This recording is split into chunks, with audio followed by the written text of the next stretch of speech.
In the quietest hours of a Palermo night, when the sea breeze drifts lazily through narrow stone alleys and the world begins to fold into dreams, a single name lingers like a faint echo: Antonio Santini. To most, he was nothing more than a ghost of rumor, a whisper shared between men who understood the cost of speaking too loudly. But for those who walked the deeper corridors of Sicily's criminal underbelly, he was known by a title spoken with both dread and reverence: the Silent Knife. His legend, built on elegance rather than brutality, began not with a sudden act of violence but with the soft stillness that always followed him wherever he went. He moved like a shadow carved from dusk, seen only when he wished to be seen, disappearing before even the idea of danger became real. Tonight, we enter his world not with haste or alarm, but with the gentle step of someone wandering through a story meant to be heard in the calm before sleep. Picture Palermo beneath a sky washed in silver moonlight. The distant sound of waves slipping against the harbor stones creates a slow, rhythmic lull, as if the entire coastline breathes with a patient serenity. Lamps glow softly along abandoned pathways, their yellow halos trembling in the breeze.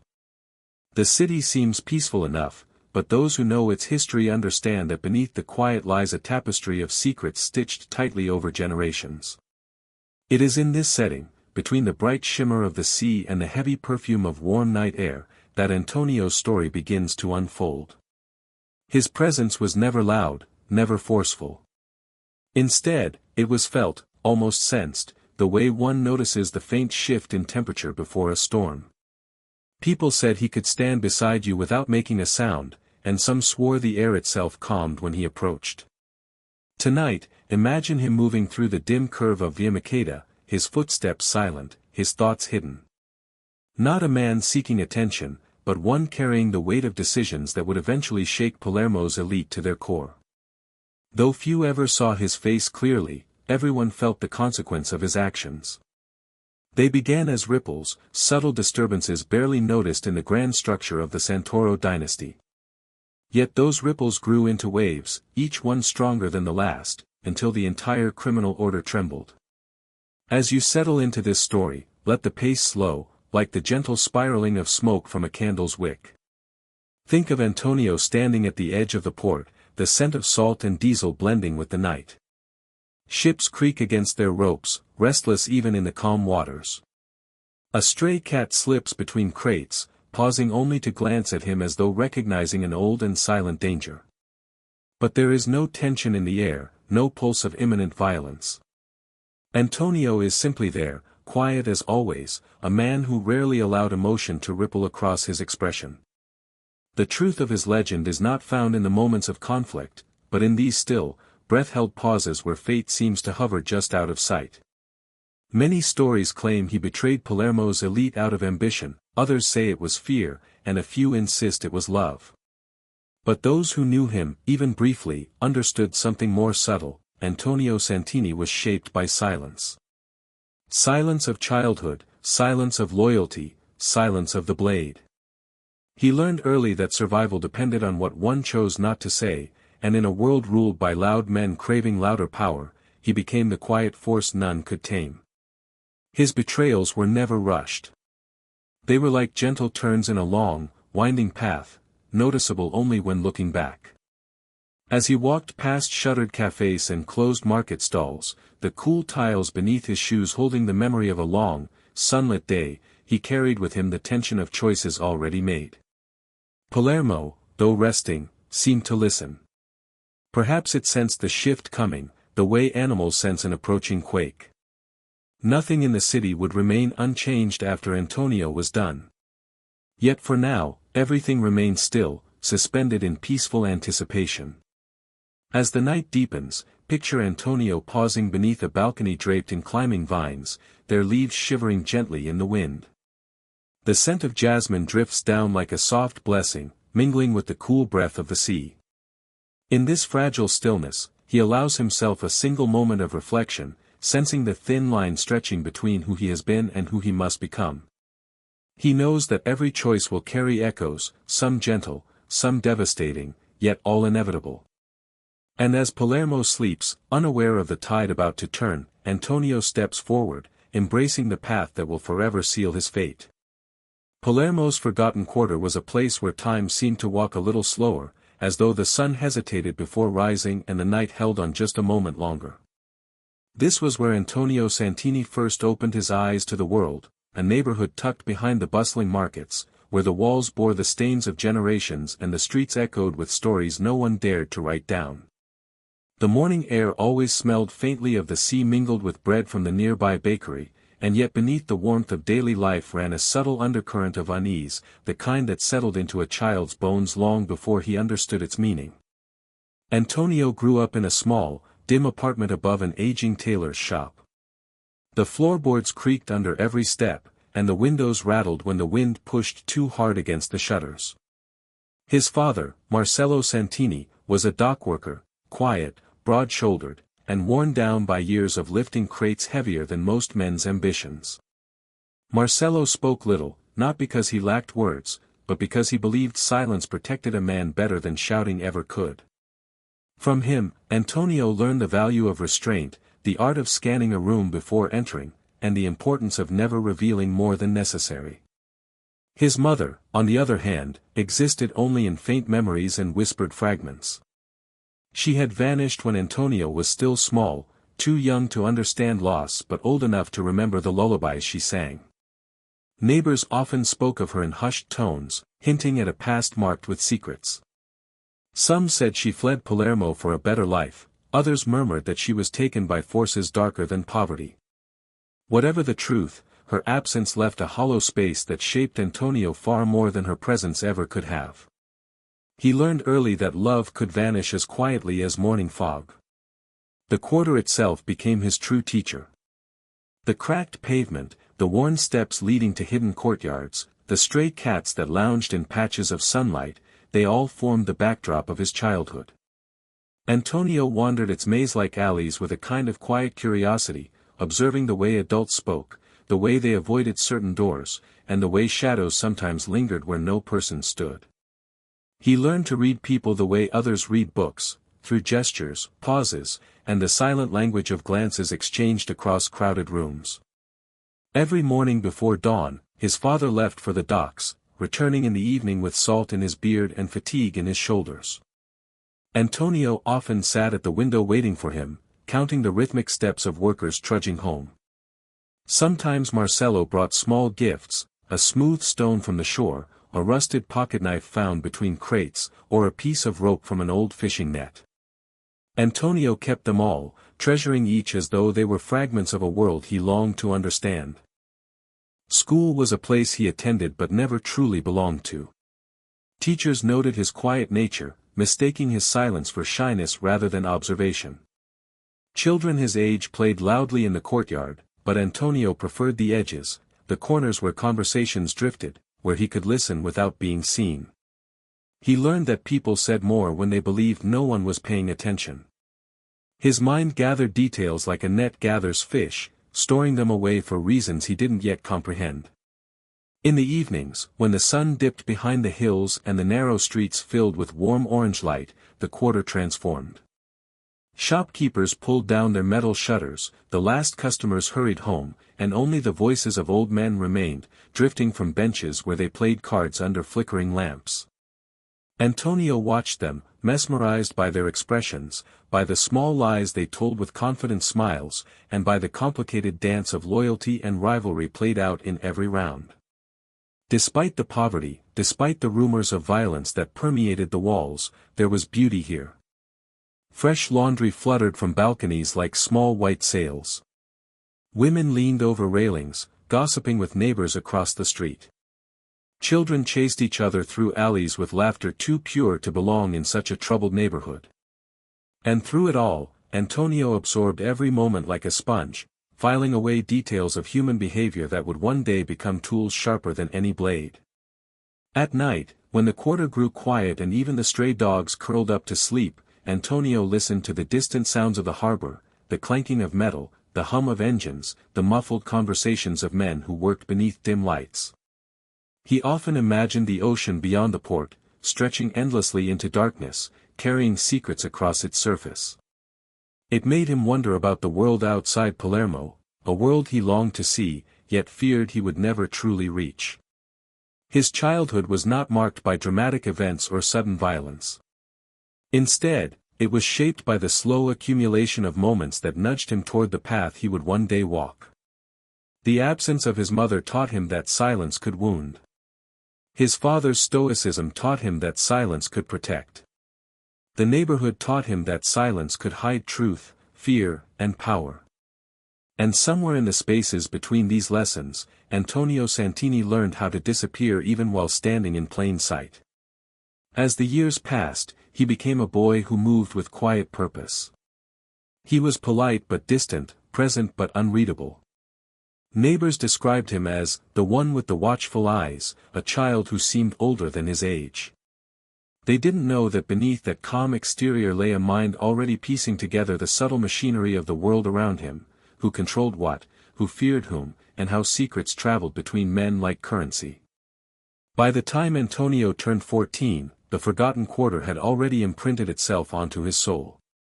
Its shadows felt like old friends, its whispers like familiar lullabies. It was here, within this worn and complicated place, that the foundations of the silent knife were laid, quietly, patiently, without fanfare. And though he did not yet know it, every step he took through these narrow streets was guiding him toward a destiny far greater, and far darker, than the neighborhood could ever imagine. Antonio's first steps into the world of quiet crime were not the dramatic leaps many imagined, but subtle, almost invisible shifts, like shadows lengthening as the sun goes down. He was barely 15 when he began running small errands for men whose names carried weight in Palermo's hidden corners. These were not dons or high-ranking figures, but low-level intermediaries, bookkeepers, messengers, men who stood just close enough to power to feel its warmth without ever getting burned. They noticed the boy who moved silently through the quarter, the boy who listened without interrupting, who never asked unnecessary questions. In a place where silence was more valuable than gold, Antonio became a rare treasure. The first tasks were simple: deliver a message wrapped in brown paper, carry a small envelope to a shopkeeper, or pick up a sealed package without looking inside. Antonio never peeked.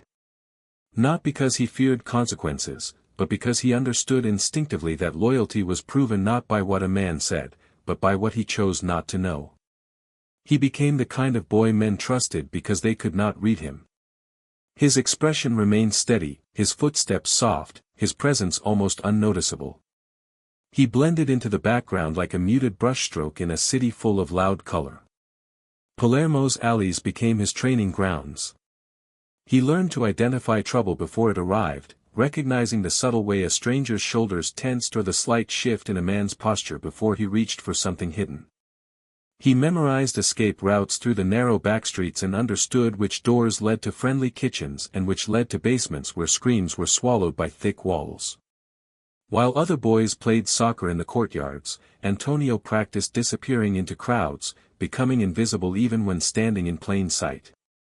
He mastered the art of appearing harmless, an observer, a shadow, nothing more. It was during one of these small errands that Antonio first encountered the blade that would later define him. An older errand runner named Vittorio, a wiry man with tired eyes and a voice roughened by years of cigarette smoke, took him aside after a delivery and handed him a small folding knife. "Every man should know how to protect himself," Vittorio said, though his tone suggested something deeper. The knife was old but sharp, with a handle worn smooth from use. Antonio held it with an unexpected sense of familiarity, as though he had been waiting for it all along. Vittorio taught him how to open it quietly, how to close it without the soft click that might betray him, and how to hold it with either hand. They practiced in an abandoned storage yard where crates lay broken and weeds pushed through cracked concrete. Antonio moved with instinctive precision, his motions fluid and controlled. He was not drawn to violence, far from it. He was drawn to the discipline, the balance, the calm focus it required. The knife became an extension of his silence, a tool that demanded patience rather than aggression. Word spread quietly. Men began requesting Antonio for errands requiring discretion. His reputation grew not because he boasted or because he sought status, but because he never failed. He delivered messages without delays, retrieved items without questions, and remembered every instruction with flawless precision. In an underworld filled with men who were unpredictable or too eager to impress, Antonio's steadiness made him stand out. One evening, while delivering a note to a small cafe near the docks, he witnessed his first negotiation between criminals. Two men sat at a table in the back, their faces half hidden by shadows and cigarette smoke. Antonio lingered near the door, pretending to tie his shoelace, watching how their conversation unfolded through subtle gestures rather than words. A raised eyebrow, a slow tap of fingers on wood, a single nod, these were the true language of power. In that moment, Antonio understood that violence was only the loudest option, the quiet ones were far more dangerous. As weeks passed, he found himself trusted with slightly riskier assignments. He escorted small shipments through side streets, keeping an eye out for police patrols or rival boys looking to prove themselves. He hid money in places only he could reach, under loose tiles, behind broken shutters, beneath crates marked with fake delivery stamps. And though he still worked at the edges of the underworld, the men he served began to see him as something more than a curious, silent boy. One night, Vittorio handed him a wrapped package and whispered, "Don't be followed." The instructions were simple, but the implication was not. Antonio felt a quiet tension settle into his chest as he slipped into the maze of alleyways. He moved carefully, the way he had practiced, watching reflections in windows and listening to the rhythm of footsteps behind him. For the first time, he sensed danger not as a distant possibility but as a presence breathing down his neck. He ducked into a narrow passage, waited in total stillness, and watched two men stride past, unaware of the shadow lingering inches away. When he finally made the delivery, the receiver, a stern-faced man with a heavy coat, glanced at him with newfound respect. "You didn't panic," he said, though Antonio had not realized panic was an option. From that night forward, people spoke differently around him. They lowered their voices when he entered a room, as if sensing the change before he could see it himself. By 16, Antonio was no longer a boy running errands but an apprentice to a life he had not chosen yet did not resist. His silence became a language, his observations a skill, his knife a symbol of precision. He learned that true power often moved quietly, hidden behind polite smiles and calm gestures. And slowly, without realizing it, he was being shaped, not by a single mentor, but by the city itself, by the rules whispered in alleyways, by the shadows that taught him how to survive. Everything was preparing him for the moment he would step beyond small tasks and into the world of men whose decisions shaped Palermo's future. The making of a mobster did not begin with violence, but with silence, discipline, and the quiet learning of a boy who listened more than he spoke. Antonio was becoming exactly what destiny required, a blade hidden in darkness, waiting for the day it would be drawn. At 17, Antonio Santini stood on the edge of something far larger than the quiet, shadowed world he had inhabited so far. His name was whispered with increasing frequency among men who worked in the margins of Palermo's criminal empire, men who ran the illicit businesses that fed the city's underworld. Yet, even as his reputation grew, Antonio remained a mystery, a face often hidden in the crowd, his actions precise, his presence almost invisible. He wasn't known for loud displays of power or brute force, but for something much rarer, a quiet intensity that could unsettle even the most seasoned criminals. His first true introduction to the heart of Palermo's mafia came one humid summer evening, when he was called to meet with a man named Lorenzo Fabbri. Fabbri was a senior member of the Santoro family, a powerful clan that controlled much of the city's illegal enterprises. He was known for his cold demeanor and unyielding loyalty to the mafia structure, but there was something else that made him both feared and respected, a sharp, calculating mind that saw opportunities where others saw risk. Antonio had delivered messages to Fabbri's associates before, but this time the meeting was different. Lorenzo wanted to speak to him personally, a gesture that carried more weight than Antonio had initially realized.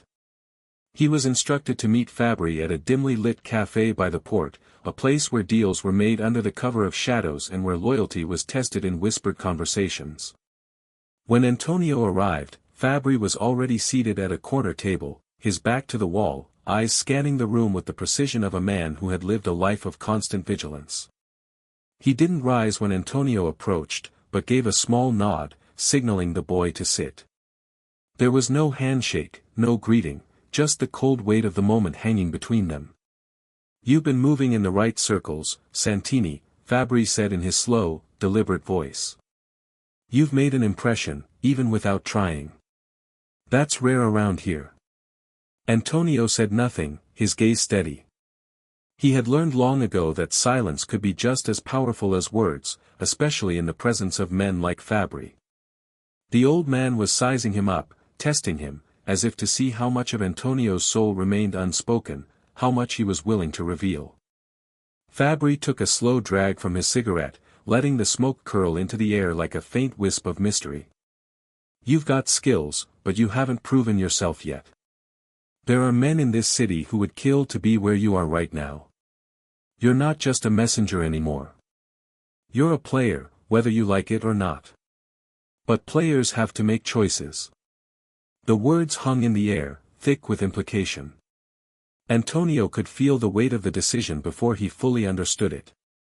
The game was no longer a quiet series of errands, it was something deeper, something that could either elevate him or destroy him. "Join the Santoro family," Fabri continued, his voice steady. "You've got the right instincts, the right mind. We can make you more than just a shadow. But it comes at a price, boy. You'll never be able to walk away. This is the kind of life that doesn't let go. Are you ready for that?" Antonio paused, the sound of his own breath filling the space between them. He had already made up his mind before Fabri spoke. He knew the city too well, knew that loyalty in Palermo wasn't given, it was earned, and often paid for in blood. He had already walked the edges of this world for long enough to know that if he wanted to survive, if he wanted to make something of himself, there was no other choice. "Yes," Antonio said, his voice low and steady. The answer came not from his mouth, but from the deep-seated understanding that had been growing within him for years. This was what he had been moving toward, what the quiet lessons of his childhood had prepared him for. The world he had always watched from the sidelines was now his to claim, for better or worse. Fabri smiled, but there was no warmth in it. "Good," he said. "We'll make a man of you yet." He slid a thin envelope across the table toward Antonio. Inside, there were no instructions, no formalities, just a single key, a symbol of entrance into the inner sanctum of the Santoro family. Antonio took the key without hesitation, his fingers brushing against the cool metal. He understood its significance. It wasn't just a key to a door, it was a key to a life that would shape him, for better or worse. And in that moment, as the weight of the decision settled into his chest, he realized that his fate had already been sealed. From that night forward, his duties grew more complicated. He was entrusted with tasks that required a sharper mind, a steadier hand. He began to accompany Fabri and other senior members on visits to businesses the family controlled, learning how to handle delicate negotiations and enforce the family's interests without ever raising his voice. Antonio was a quick study, absorbing everything with the same calm precision that had guided him since his childhood. He was a natural at reading people, understanding their motives, their fears, their desires, all without them ever knowing he was doing it. It was this skill, this unspoken ability to navigate the undercurrents of power, that set him apart from others. But it was also during this time that Antonio began to see the darker side of the world he had entered. The Santoro family's operations weren't just about collecting debts or running businesses, they were about control, fear, and the kind of loyalty that could only be maintained through violence. Antonio found himself standing beside men who were capable of extreme cruelty, their faces as cold as the steel of their weapons. He witnessed beatings, threats, and the occasional murder, each one a necessary evil in the eyes of those who held power. Yet, Antonio remained detached, his mind always calculating, always observing. He knew what the cost of this life was, and he knew what he would need to do to stay ahead. He had learned long ago that survival wasn't about being the loudest or the most ruthless, it was about knowing when to act, when to retreat, and when to remain completely still. By the time he turned 18, Antonio Santini had fully stepped into the world he had once watched from the edges. The boy who had run small errands in Palermo's shadowed alleys was now a trusted member of the Santoro family, moving deeper into the web of power that held the city together. But with every step forward, he could feel the weight of the choices he had made pressing down on him, reminding him that there was no turning back now. The silent knife was no longer just a shadow, it was a man on the verge of something much darker. By the age of 19, Antonio Santini had already become a fixture in Palermo's criminal circles. His reputation as a calm, calculating presence had spread throughout the underworld, and the once quiet boy who had slipped through the streets unnoticed was now a man whose name carried weight. He was not yet a major player, but he had earned the respect of those who mattered, the men who ran the most profitable rackets, who controlled the flow of money and information in the shadows. It wasn't just his silence that made him valuable, though. It was his ability to read a situation, to understand the motivations of others before they even spoke. He had become a trusted enforcer for the Santoro family, a role that required a careful balance between intimidation and subtlety. His first real test came one rainy evening when Fabri sent him to settle a dispute with a local businessman who had fallen behind on his payments. The man, a rotund merchant named Riccardo Bianchi, had been late with his payments for weeks. According to Fabri, Bianchi had once been a reliable source of income for the family, but now he was starting to falter, his business struggling under the weight of debt. Such men were dangerous, Fabri had warned, because they could either be the source of new opportunities, or they could betray you, slipping away in the night with what little money they had left. Bianchi had to be reminded of the family's power. When Antonio arrived at Bianchi's shop, a small but well-maintained building near the harbor, the first thing he noticed was the lack of customers. The usual bustle of men loading crates and women haggling for fresh produce was missing.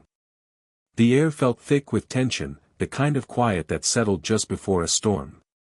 He stepped inside, the bell above the door chiming softly, and found Bianchi sitting behind a cluttered desk, nervously flipping through a pile of ledgers. Bianchi looked up, his eyes darting toward Antonio with a mix of surprise and fear. He was a nervous man by nature, but tonight, his anxiety was palpable. His hands trembled as he set the ledger down, the paper crinkling under his grip. I didn't expect you, Bianchi stammered, his voice cracking.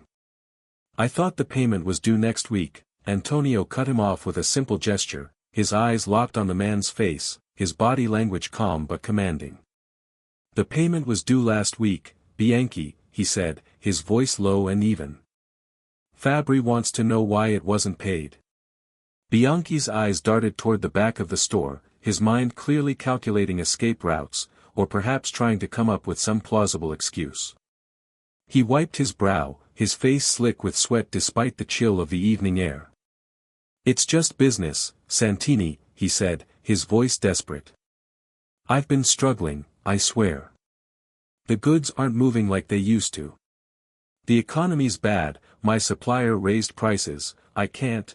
Enough, Antonio interrupted, his gaze sharp, cutting through Bianchi's frantic explanation. Don't waste my time with excuses. You owe Fabri. He doesn't take kindly to men who can't pay their debts. Bianchi swallowed hard, his throat dry, and he shifted uncomfortably in his chair. I'll get it to you, he promised, his voice shaking. I just need more time, please, just a few more days. I can make it up to you. Antonio stood still, his eyes never leaving Bianchi. He was listening, yes, but more importantly, he was observing. He could see the fear in Bianchi's eyes, the desperation. But he could also see something else, something that made Antonio's gut tighten with suspicion. There was a flicker of calculation in Bianchi's expression, a hint of something underhanded. Antonio's mind moved quickly, piecing together the possibilities. Bianchi wasn't just worried about his debt, he was worried about something else entirely. I don't have time for your games, Antonio said, his voice colder now. I'm not here to listen to promises. I'm here to make sure Fabri's money is returned. Bianchi's eyes widened, and in that moment, Antonio saw it, the faintest glance toward the door, followed by a subtle shift in posture. It was enough. Antonio knew. Bianchi wasn't just trying to buy more time to pay off his debt. He was considering running, or worse, he was preparing to betray the Santoro family. Antonio's senses sharpened, his pulse steady but quickening. "I think you're about to make a very bad decision," Antonio said, taking a single step forward. His voice was a soft warning, but his presence filled the room like a pressure. "I suggest you don't."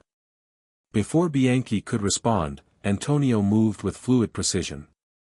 In a single motion, he closed the distance between them, his hand grabbing the man's wrist before it could reach for the gun hidden beneath the desk. Bianchi gasped in surprise, his face contorting with panic as he struggled to free himself. But Antonio's grip was unyielding, his strength disproportionate to his calm demeanor. With a swift motion, Antonio twisted Bianchi's arm, forcing him to drop the gun onto the desk. The metallic sound echoed in the small room, and for a moment, the world seemed to hold its breath. Antonio's eyes never wavered from Bianchi's face, and in that moment, Bianchi knew his fate had been sealed. "I warned you," Antonio said softly, his voice almost kind. "Now, you've made your choice." Bianchi's breath came in shallow gasps, his face pale with fear. I didn't mean it." "I wasn't." Antonio's eyes narrowed, and without another word, he turned and walked toward the door. The message had been delivered, and there was nothing more to be said. Fabri's money would be returned, one way or another.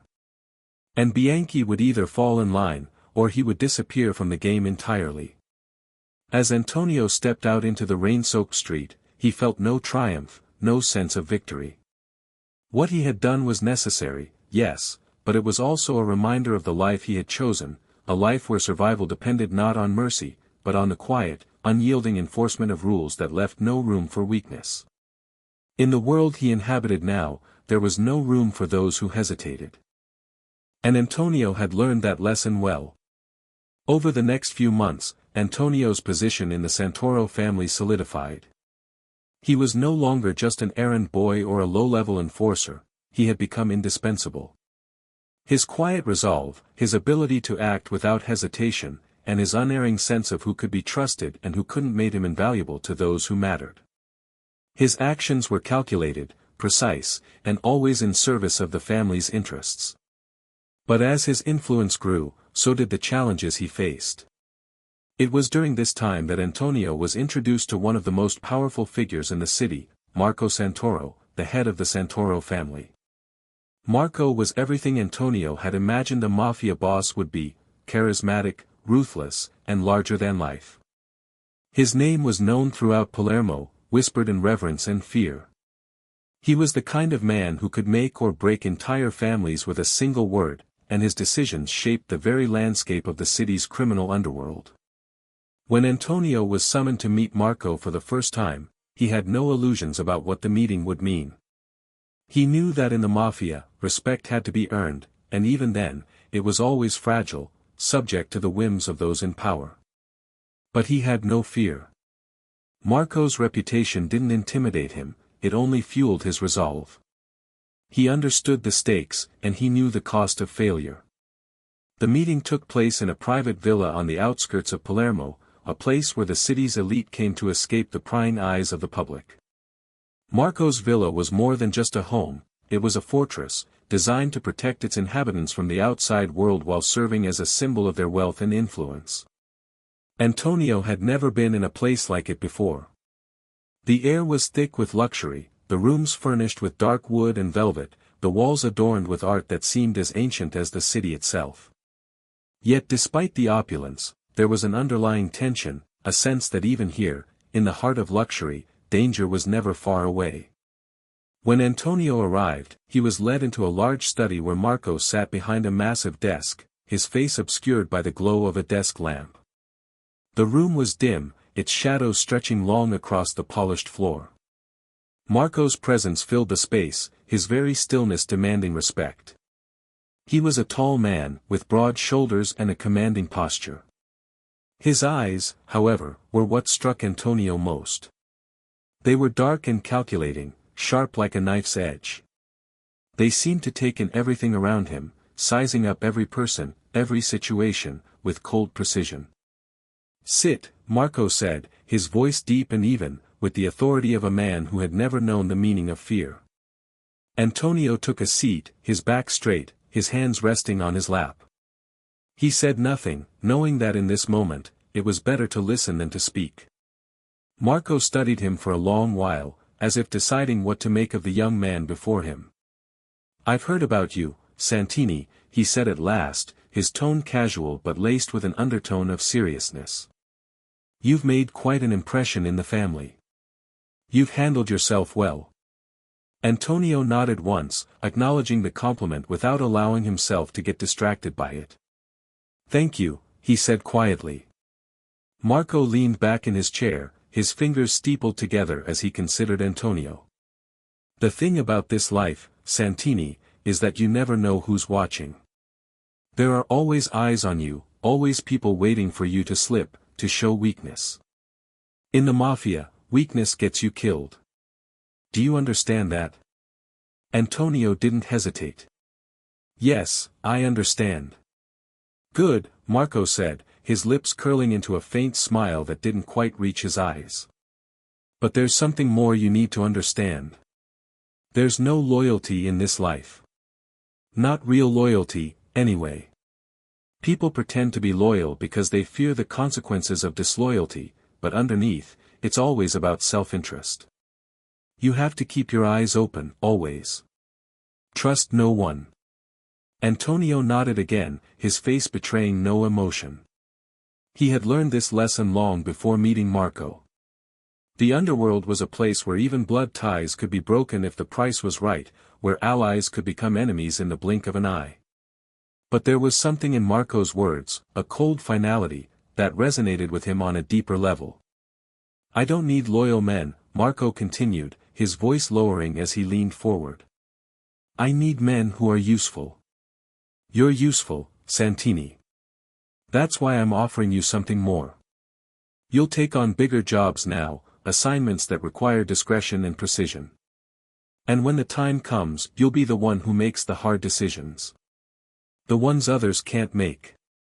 The weight of Marco's words hung in the air, heavy and undeniable. Antonio knew what this meant. It meant that he was being elevated within the family, given access to the kind of power that most men spent their entire lives trying to reach. But it also meant that he would have to navigate a dangerous new world, one where betrayal and manipulation were commonplace, and where the consequences of failure were irreversible. "You'll be in charge of the Santoro family's operations in the western districts of Palermo," Marco said, breaking Antonio from his thoughts. "I've made arrangements for you to meet with some of the key players in that area. You'll be handling all the extortion, the protection rackets, and the distribution of goods. It's a delicate job, and you'll need to be careful. There are rival factions in that part of the city, and they won't hesitate to take advantage of any weakness."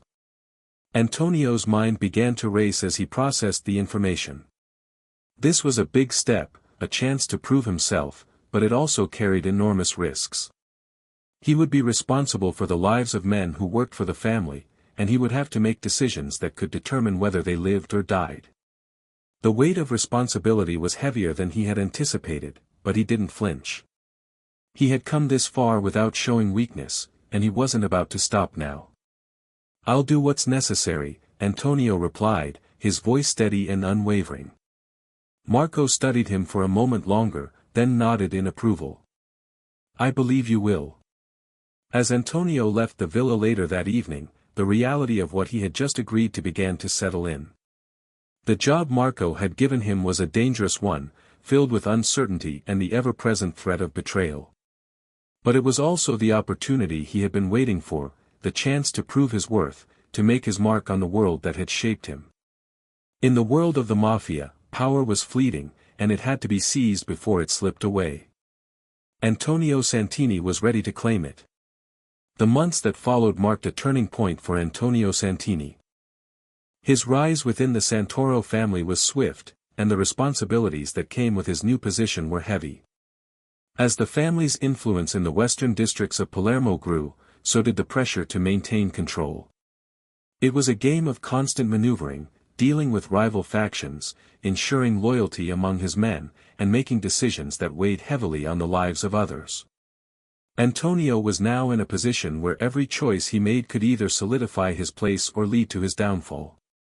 One evening, as he sat in his small office overlooking the city, a sharp knock at the door broke his concentration. He looked up, his expression impassive, and waved his hand, signaling the person to enter. The door creaked open, and in stepped Luca, one of his most trusted lieutenants. Luca was a stocky, middle-aged man, his face scarred from years of violent confrontations. He had been with the Santoro family for as long as Antonio could remember, and he had proven himself time and again as someone who could get things done without asking too many questions. "Boss," Luca said, his voice low and urgent. "There's a problem. We've got a leak." Antonio's brow furrowed. A leak was the last thing he needed right now. The family's operations were delicate, and any betrayal, no matter how small, could jeopardize everything they had worked for. "What kind of leak?" Antonio asked, his voice calm, betraying none of the anxiety that had begun to rise in his chest. Luca stepped closer to the desk, his eyes darting around the room before lowering his voice even further. "Someone's been talking to the police. We've had a couple of our guys picked up in the last few days. Nothing major, but they're starting to ask questions about our shipments, our operations in the district. The boys think it's one of the new recruits, but we can't be sure." Antonio leaned back in his chair, his mind working quickly. A leak within his ranks could not only bring down his operation, but it could also lead to his own death. Loyalty was everything in the mafia, and a traitor was the one thing that could never be tolerated. He exhaled slowly, his thoughts racing. He knew what had to be done, but it wouldn't be easy. If someone was betraying the family, they needed to be dealt with swiftly and without mercy. "Get the names of everyone who's been in contact with the police," Antonio said, his voice steady. "And I want a full report on the men we've brought in recently. We'll figure out who's behind it." Luca nodded, but there was an edge of uncertainty in his eyes. He knew as well as Antonio did that finding the traitor wouldn't be simple. The underworld was filled with men who could pretend loyalty until the moment it suited them to turn on you. And in a city like Palermo, trust was always fragile. As Luca left, Antonio sat back in his chair, running a hand over his face. The weight of the decision ahead of him settled heavily on his shoulders. He had known that the price of power was steep, but this was different. Betrayal ran deep in the veins of the mafia, and there was no escaping it. But the question was, how deep did the betrayal go? And how far was he willing to go to protect the family and himself? The next few days were a blur of meetings and covert investigations. Antonio gave Luca a list of men to watch closely, those who had recently joined the family or had shown signs of weakness in their loyalty. The network of informants and spies that Antonio had developed over time proved invaluable. It wasn't long before whispers surfaced about a man named Pietro, a young recruit who had shown promise but had recently begun acting suspiciously. He was a quiet, brooding figure, always lingering at the edges of conversations but rarely engaging. There had been rumors that he had family connections outside the city, connections that could have been used to his advantage. The more Antonio thought about it, the more it seemed like Pietro was the likely culprit. But Antonio was not the type of man to jump to conclusions.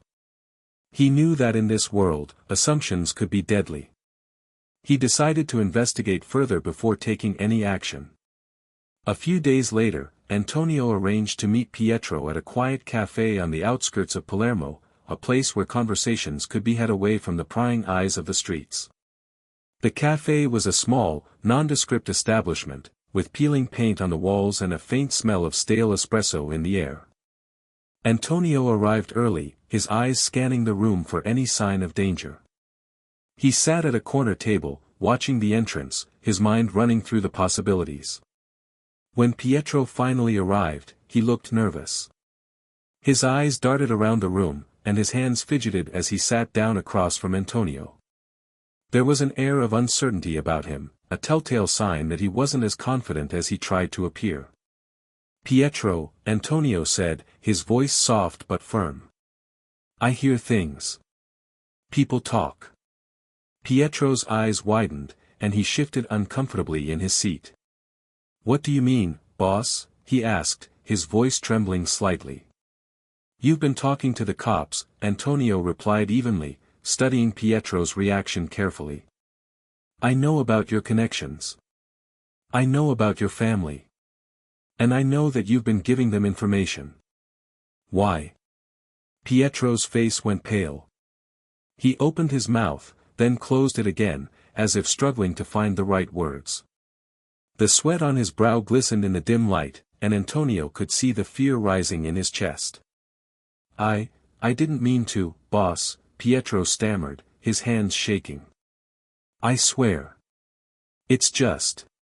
I was trying to protect my family. They're threatening them, Antonio. They know who I am, what I do." "I didn't have a choice," Antonio cut him off, his voice cold. "Everyone has a choice, Pietro. You chose to betray us. And for that, there's a price to pay." Pietro's eyes welled with tears, his desperation palpable. "Please, I never meant, I don't want excuses," Antonio interrupted. "You put us all in danger. And now, I have to make sure this doesn't happen again." In that moment, Antonio's resolve hardened. Betrayal couldn't be tolerated. Not here. Not in this world. He knew what had to be done. But he also knew that the man sitting before him was terrified. He was a boy who had made a grave mistake. Yet, in the mafia, mistakes were unforgivable, and Antonio could not afford to show mercy. Antonio reached into his coat pocket, and in the silence of that small cafe, he made a decision that would define him for years to come. The decision Antonio made in that small cafe marked a significant shift in his life. The act of eliminating Pietro was not one he took lightly, but in the world he inhabited, it was necessary. The betrayal of a family member, especially one as deeply ingrained as Pietro, could never go unpunished. There was no room for hesitation when it came to protecting the family's integrity. But as he walked away from the cafe that day, Antonio couldn't shake the feeling of unease that had settled in his gut. The months that followed were a blur of increasing responsibilities and growing tension within the Santoro family. As Antonio expanded his operations in the western districts of Palermo, he began to see the cracks in the family's foundation. Rival factions, sensing the Santoro family's tightening grip, started to push back, trying to undermine their control. The heat was rising, and every move had to be calculated. One misstep could trigger a war. The streets of Palermo had always been filled with whispers, and as Antonio rose through the ranks, the whispers only grew louder. People started to take notice of his growing power and influence, both inside and outside the mafia. It wasn't just his success in the business, it was his unflinching resolve, the way he carried himself, his ability to remain calm under pressure. Those who had known him before saw the change in him. The boy who once moved through the shadows now walked with the weight of a leader. But as much as he rose, so did the threats. Rival families, such as the Romano and Falcone clans, began making aggressive moves into the Santoro family's territory. Antonio's men reported seeing unfamiliar faces in the streets, shadowy figures who seemed to be surveying the Santoro operations, waiting for the right moment to strike. Antonio was well aware that war was brewing, but he had no intention of letting the Santoro family be caught off guard. It was on one such evening, as the sun dipped below the horizon and the first stars began to twinkle in the sky, that Antonio received word of a meeting, a sit-down with the leaders of the Falcone family. A peace talk, they claimed, a way to settle the growing tension between their two families without bloodshed. The proposition intrigued Antonio, but he was also deeply suspicious. In his experience, the offer of peace was often a precursor to a deeper betrayal, a way to lull you into a false sense of security before striking when your guard was down. Still, he knew the importance of maintaining control, and if this meeting could buy the Santoro family more time, he would entertain the idea. The meeting was set to take place in an abandoned warehouse on the outskirts of the city, a neutral ground where neither family could claim dominance. As Antonio arrived, flanked by his most trusted men, he couldn't shake the feeling that something was off. The night was unusually still, the only sounds being the faint hum of distant traffic and the echo of their footsteps on the cracked pavement. The warehouse loomed ahead, its windows dark and uninviting, and as Antonio stepped through the door, the air seemed to grow colder. Inside, the lights were dim, casting long shadows across the worn floors. At the far end of the room, the Falcone family's representatives waited. The leader, Salvatore Falcone, stood with his back to Antonio, talking to his second-in-command, a burly man named Gino. Salvatore was a man known for his quick temper and ruthless tactics, a stark contrast to Antonio's calm demeanor.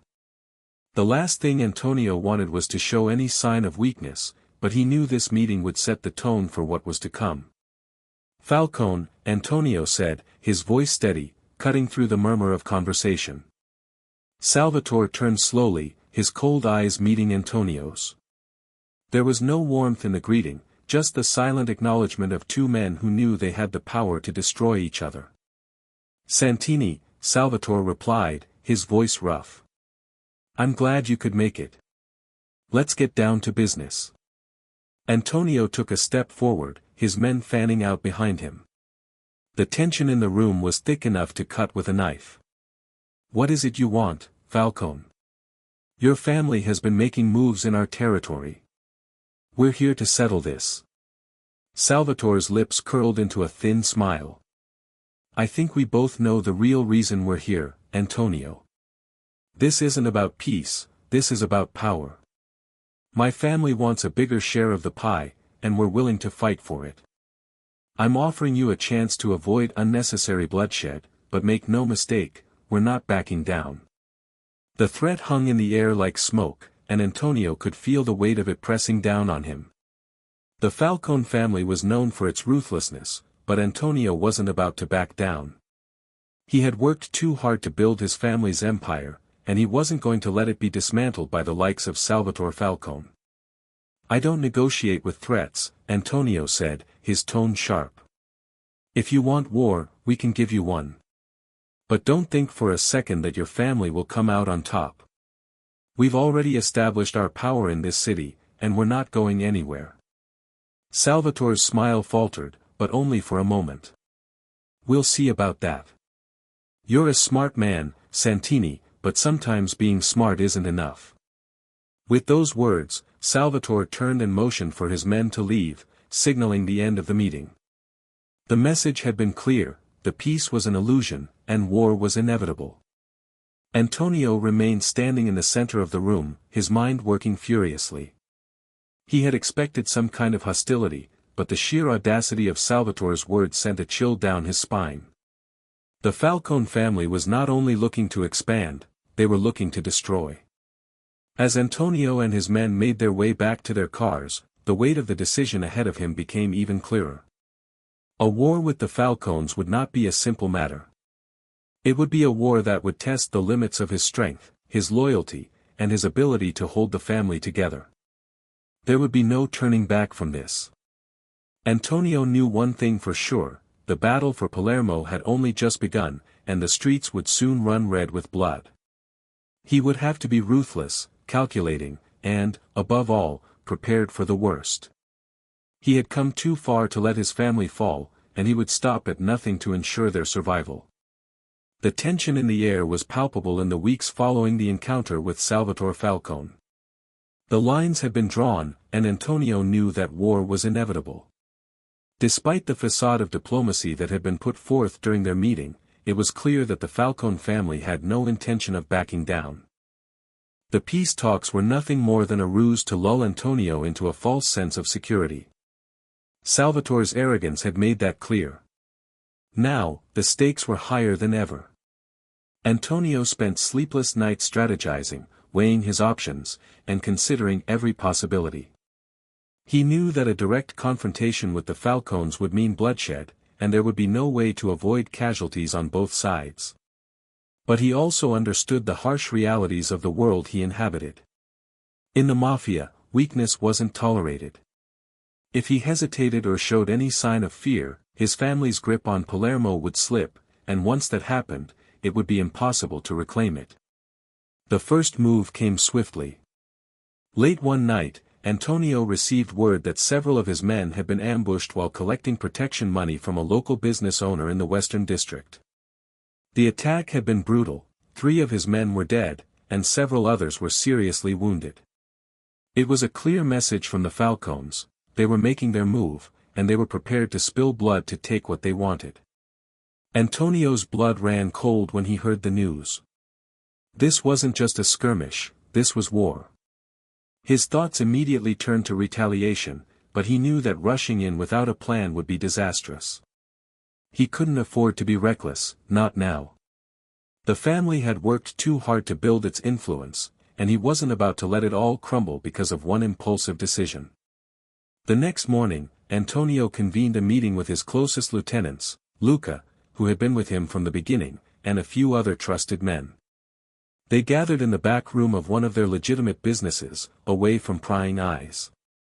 The room was dimly lit, the air thick with tension. Antonio knew that the decision they made here would determine the course of the coming conflict. "We're not going to let this slide," Antonio said, his voice firm and measured. "The Falcones have crossed the line. They've taken our men, and they've shown us they have no respect for the family. It's time to show them what happens when you mess with us." Luca nodded, his face grim. "We'll hit them back, no question. But we need to make it count. We can't afford to get drawn into a prolonged war. If we hit them hard enough, they'll know we're not to be messed with. But we need to hit where it hurts." Antonio thought for a moment, weighing the options. "We hit their supply lines first. The Falcones rely heavily on their shipments of contraband, particularly the heroin they smuggle through the port. If we can intercept their shipments, it'll cripple their operations. We'll leave them scrambling and send a message they can't ignore." Luca's eyes lit up at the suggestion. "That's a smart move, boss. But we'll need the right people for the job. We can't afford any slip-ups. The port is heavily guarded, and the Falcones won't hesitate to retaliate if they catch wind of this." Antonio nodded. "I'll handle the logistics. Get the best men we have on this, and make sure they know exactly what they're doing. No mistakes." The plan was set into motion immediately. Antonio's men moved quickly, gathering intelligence on the Falcones' operations. They discovered that a large shipment of heroin was scheduled to arrive at the port in 2 days, hidden inside containers of legitimate goods. The timing couldn't have been more perfect. If they could intercept that shipment and destroy it, the Falcones would be crippled. The night before the operation, Antonio couldn't sleep. He lay in his bed, staring at the ceiling, his mind racing through the plan. He had done his part, gathering information, mobilizing the men, and ensuring everything was in place. But the risk was enormous. If anything went wrong, the Falcones would retaliate with everything they had. There would be no turning back. Around midnight, Antonio received a call from Luca. "It's time," Luca said, his voice low and urgent. "Everything's in place. The men are ready." Antonio rose from his bed and dressed quickly. He knew there was no turning back now. He met Luca and the others at a safe house on the outskirts of the city, where they would finalize the plan before heading to the port. The tension in the room was thick, and Antonio could sense the weight of the moment bearing down on everyone. This was their chance to hit the Falcones where it hurt, and they couldn't afford to waste it. The journey to the port was long and silent, the streets of Palermo eerily quiet at that hour. As they approached the docks, Antonio could see the dark silhouettes of the warehouses against the moonlit sky. The port was a maze of containers, cranes, and security patrols, but Antonio had studied the layout meticulously. He knew exactly where the shipment would be, and he had a plan to intercept it without alerting the guards. Luca and a small group of men went ahead, positioning themselves to cut off any escape routes. Antonio and a few others moved into position near the loading docks, where the shipment was expected to arrive. They were working under the cover of darkness, using the shadows to their advantage. The hours passed slowly, and the tension grew with every passing minute. Every sound seemed magnified, the distant hum of a ship's engine, the creaking of metal, the rustle of wind through the containers. Antonio's heart raced in his chest, but he remained focused. His men were ready. They had trained for this moment. Finally, the moment arrived. A large truck, loaded with containers, rolled onto the docks, its headlights cutting through the darkness. Antonio signaled to his men, and they sprang into action. In a flurry of movement, they surrounded the truck, blocking all escape routes. The driver tried to make a run for it, but he was quickly apprehended. Antonio's men moved swiftly to inspect the containers, confirming that the shipment was exactly as they had expected, heroin, enough to fuel the Falcon's entire operation for months. Antonio stood back, watching as his men began to destroy the shipment. The cargo was set alight, flames licking up into the night sky, consuming the drugs in a fiery blaze. The sound of crackling fire filled the air, and Antonio allowed himself a moment of satisfaction. This was their message to the Falcons: mess with the Santoro family, and you pay the price. But just as the flames began to burn brightly, Antonio felt a sense of unease settle over him. The job wasn't finished. The Falcons would soon realize what had happened, and they would retaliate. The war was only just beginning, and Antonio knew it was going to be a long and bloody fight. He couldn't afford to relax, not even for a moment. As the fire continued to burn, Antonio's mind turned back to the future. The family's survival depended on him now. He had made his move, and there would be no going back. The flames from the burning heroin shipment cast long shadows across the docks, their orange glow reflecting off the water. Antonio stood motionless, watching the fire consume the drugs, the heat warming his face despite the chill in the night air. This wasn't just about the money. This was a message. A statement that the Santoro family would not be pushed around. But deep down, Antonio knew that the war with the Falcons was far from over. The fire might burn brightly tonight, but tomorrow would bring new challenges. And those challenges would be even more dangerous. The next few days were filled with whispers. Word spread quickly through the underworld: the Santoro family had struck at the heart of the Falcons' operation. But what seemed like a victory on the surface was, in reality, a declaration of war. Antonio could feel the eyes on him wherever he went. Rival families, associates, and even members within his own organization, all seemed to be waiting for something. A sign, a shift, a weakness. Antonio couldn't afford to let them see any cracks in his resolve. If he faltered now, the entire structure he had worked so hard to build could collapse.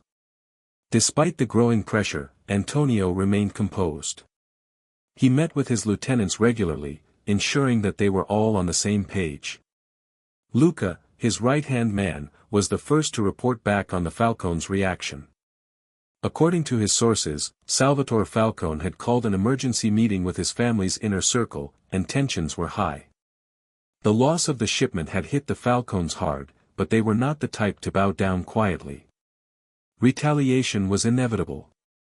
As the days passed, Antonio's paranoia grew. He started to see threats everywhere. Was that car parked across the street watching him? Were those two men standing at the corner looking too closely at his movements? It wasn't just the Falcons he had to worry about. Any moment, someone could betray him. The Mafia was a world built on lies and loyalty, and in that fragile balance, a single misstep could spell disaster. He couldn't afford to be complacent, not now.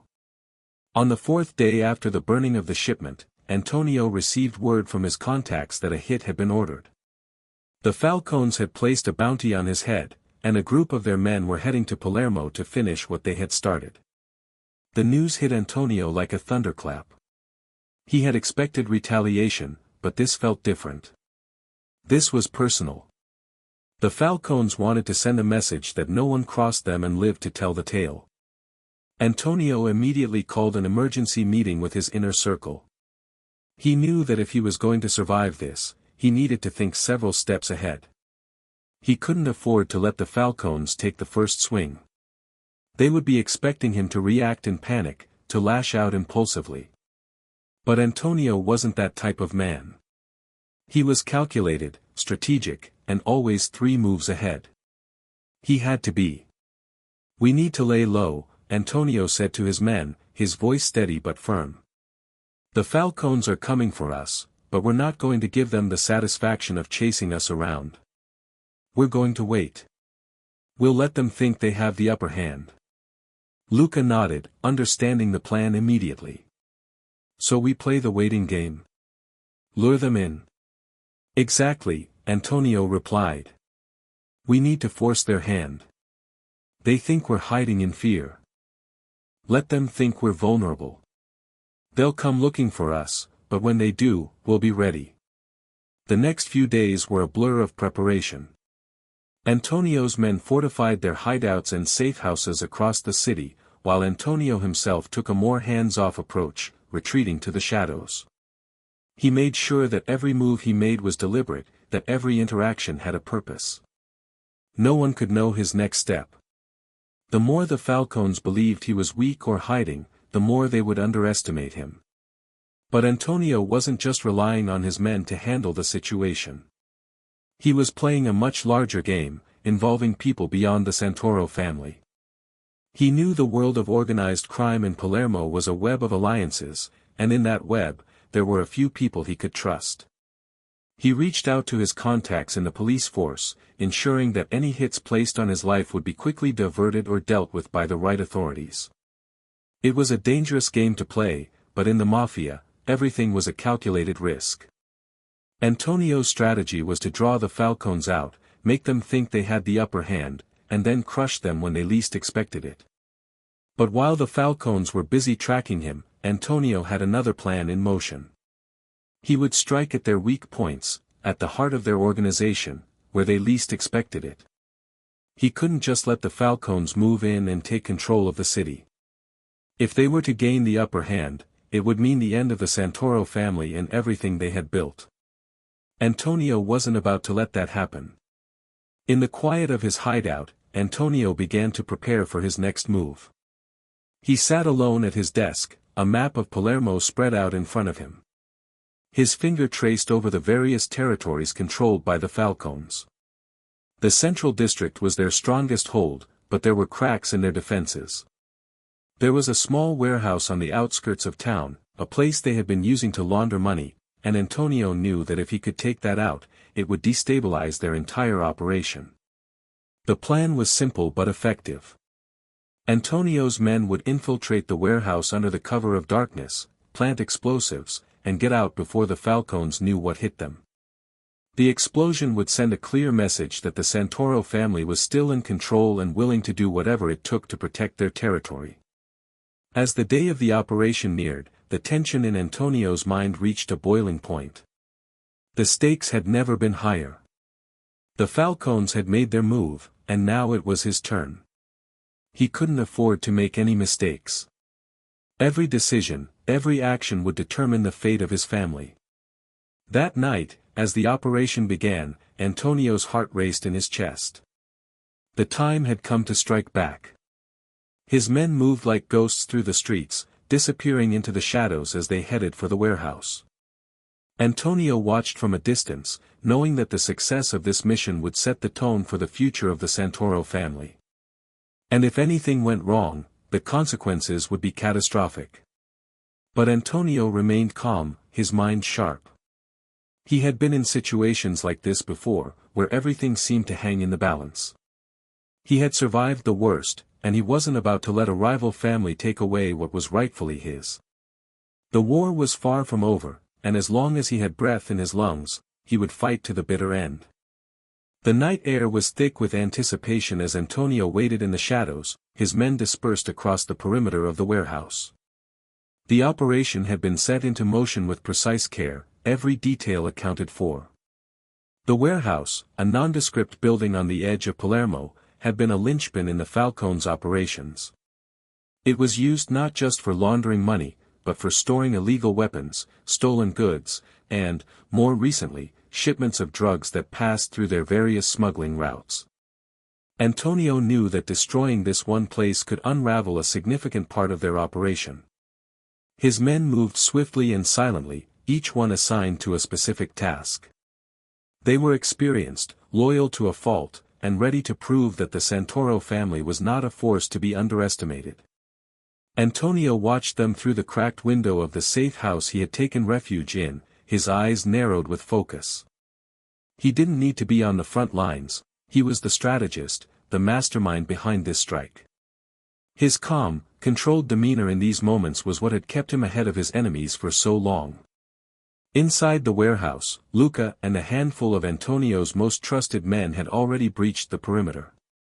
They were planting explosives in key areas, aiming to hit the heart of the warehouse, its storage rooms, the underground vaults, and the hidden corners where the Falcons kept their most valuable illicit items. The task was dangerous, but it had to be done quickly and without hesitation. They couldn't risk leaving a trace of evidence behind. One slip-up, and the Falcons would retaliate with brutal force. As the seconds ticked by, Antonio felt his heartbeat quicken. There was no turning back now. This operation had to succeed, or everything would be lost. He knew the stakes better than anyone. If the Falcons found out who had orchestrated the attack, they would stop at nothing to eliminate the threat. And the Santoro family was already teetering on the edge of a dangerous precipice. The Falcons were not going to let this attack slide. They would respond, of that, Antonio was certain. He wasn't naive.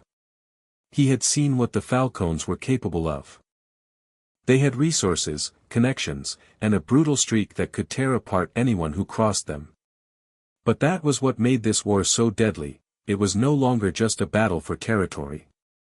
It was personal. Both families had taken losses that couldn't be forgotten, and in the world of the mafia, betrayal and revenge were inevitable.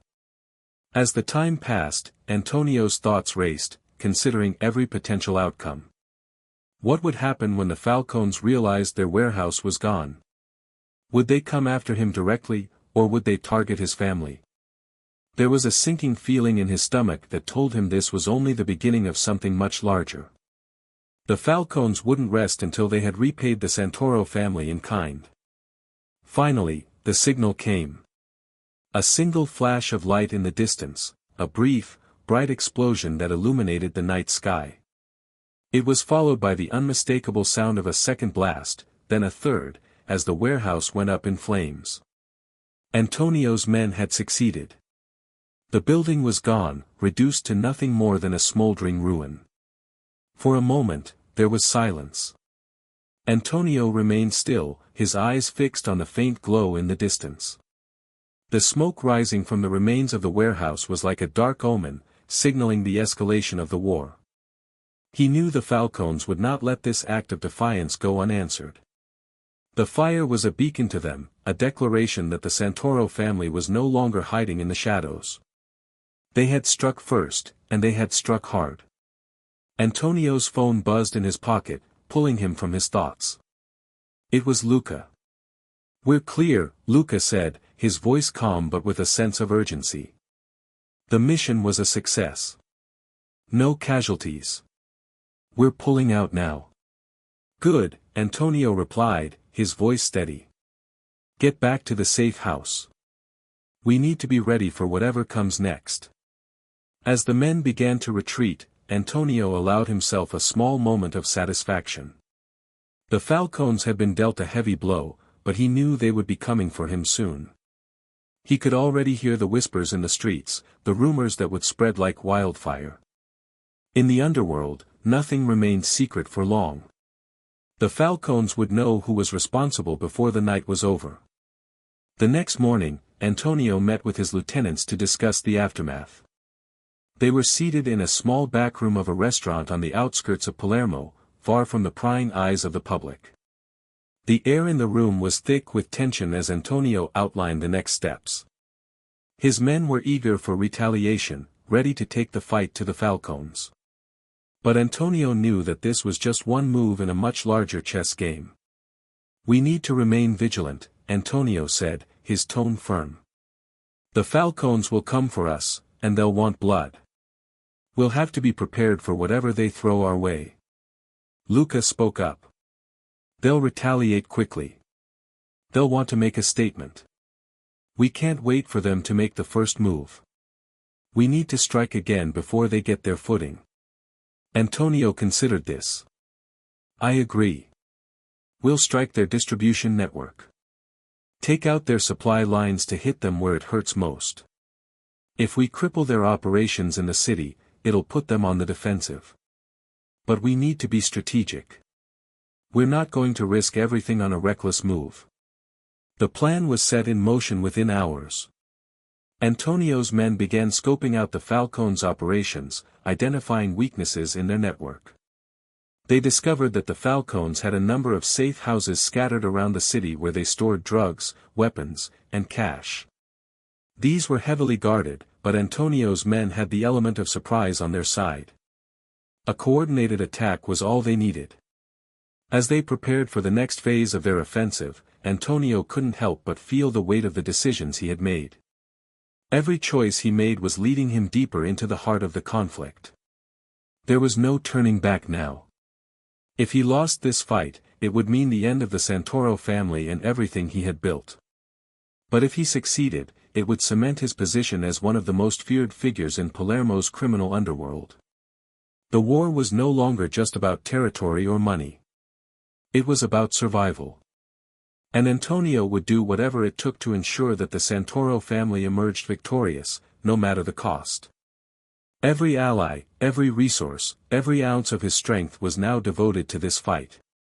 The Falcones had made their move, and now Antonio would make his.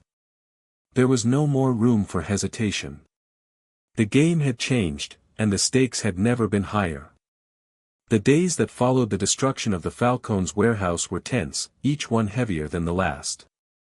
Antonio spent more time than ever in the shadows, careful to avoid any sign of vulnerability. The aftermath of the attack had reverberated through the streets of Palermo, with the underworld buzzing with rumors of what had happened. Whispers about the Santoro family's bold move spread like wildfire, and the fear of retaliation was palpable.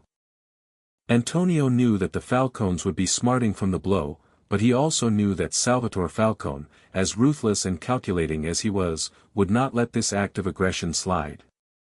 Antonio's instincts were sharp, honed from years of navigating the perilous landscape of organized crime.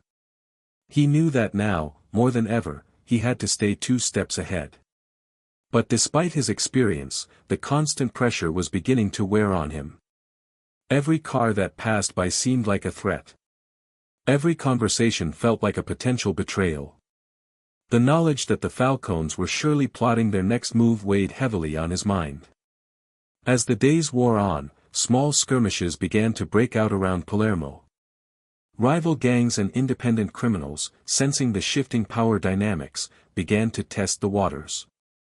Some tried to exploit the temporary chaos left by the Falcones' disruption, while others thought they could pick off weakened Santoro territories. It wasn't unexpected. When the balance of power shifts, those on the fringes of the mafia world will often try to take advantage. Antonio's men responded quickly, reclaiming what was theirs and asserting their dominance. But with every fight, the stakes rose higher, and Antonio knew that the eventual confrontation with the Falcones would be a fight to the death. Despite the brewing storm, Antonio remained focused. He had always prided himself on his ability to keep a cool head under pressure, to make decisions not based on emotions but on cold, hard logic. But as time went on, that calm was increasingly hard to maintain. Every day, it seemed, the Falcones were getting closer to striking back. Antonio couldn't afford to underestimate Salvatore Falcone. He knew firsthand what the man was capable of. Salvatore would not rest until the Santoro family paid for their defiance. It wasn't long before Antonio received word of an ominous development. One of his informants, a trusted man who had been embedded deep within the Falcone organization, had reported a significant movement of men. Several dozen of Salvatore's most loyal soldiers had been spotted heading toward Palermo. The informant was certain they were preparing for an attack. It was clear now, the Falcons weren't just going to take their loss and lick their wounds, they were coming for blood. Antonio sat alone in his study, contemplating his next move. The time for cautious strikes and indirect action had passed. He needed to confront the Falcons head-on, and he needed to do it in a way that would not only defend his family but ensure that Salvatore Falcone understood the cost of underestimating the Santoros. This wasn't just a fight for survival anymore, it was a fight for dominance. And Antonio was determined to come out on top. The first part of his plan involved hitting the Falcons where they were most vulnerable. It was no secret that their smuggling routes through the port were the backbone of their operation. They relied on these shipments to move drugs, weapons, and other illicit goods around the Mediterranean. If Antonio could sever that lifeline, it would cripple them. The operation had to be swift and decisive, a blow so powerful that the Falcons would be forced to rethink their strategy. Antonio called a meeting with his most trusted lieutenants. Luca, as always, was by his side, but he was joined by others who had proven their loyalty in the past. Together, they hashed out the details of the plan, choosing the right time and the right place to strike. It had to be done under the cover of darkness. If they were to succeed, they would need to be fast and efficient, slipping into the port without alerting the Falcons or their hired mercenaries. Timing was everything, and every second would count. The days leading up to the operation were fraught with tension. Antonio found himself unable to shake the feeling that something wasn't right. The Falcons were crafty, they would likely have countermeasures in place. What if they anticipated the move and set a trap? What if one of his men betrayed him, providing Salvatore with the information they needed to intercept the attack? Antonio pushed the thoughts aside, focusing on the task at hand. Fear was a luxury he couldn't afford. As the night of the operation arrived, Antonio and his men gathered at a secluded location on the outskirts of Palermo. The air was thick with anticipation, but there was also a grim determination in the group. They had been through this before, but tonight felt different. The stakes were higher, and the risk of failure was enormous. But Antonio knew they had no choice.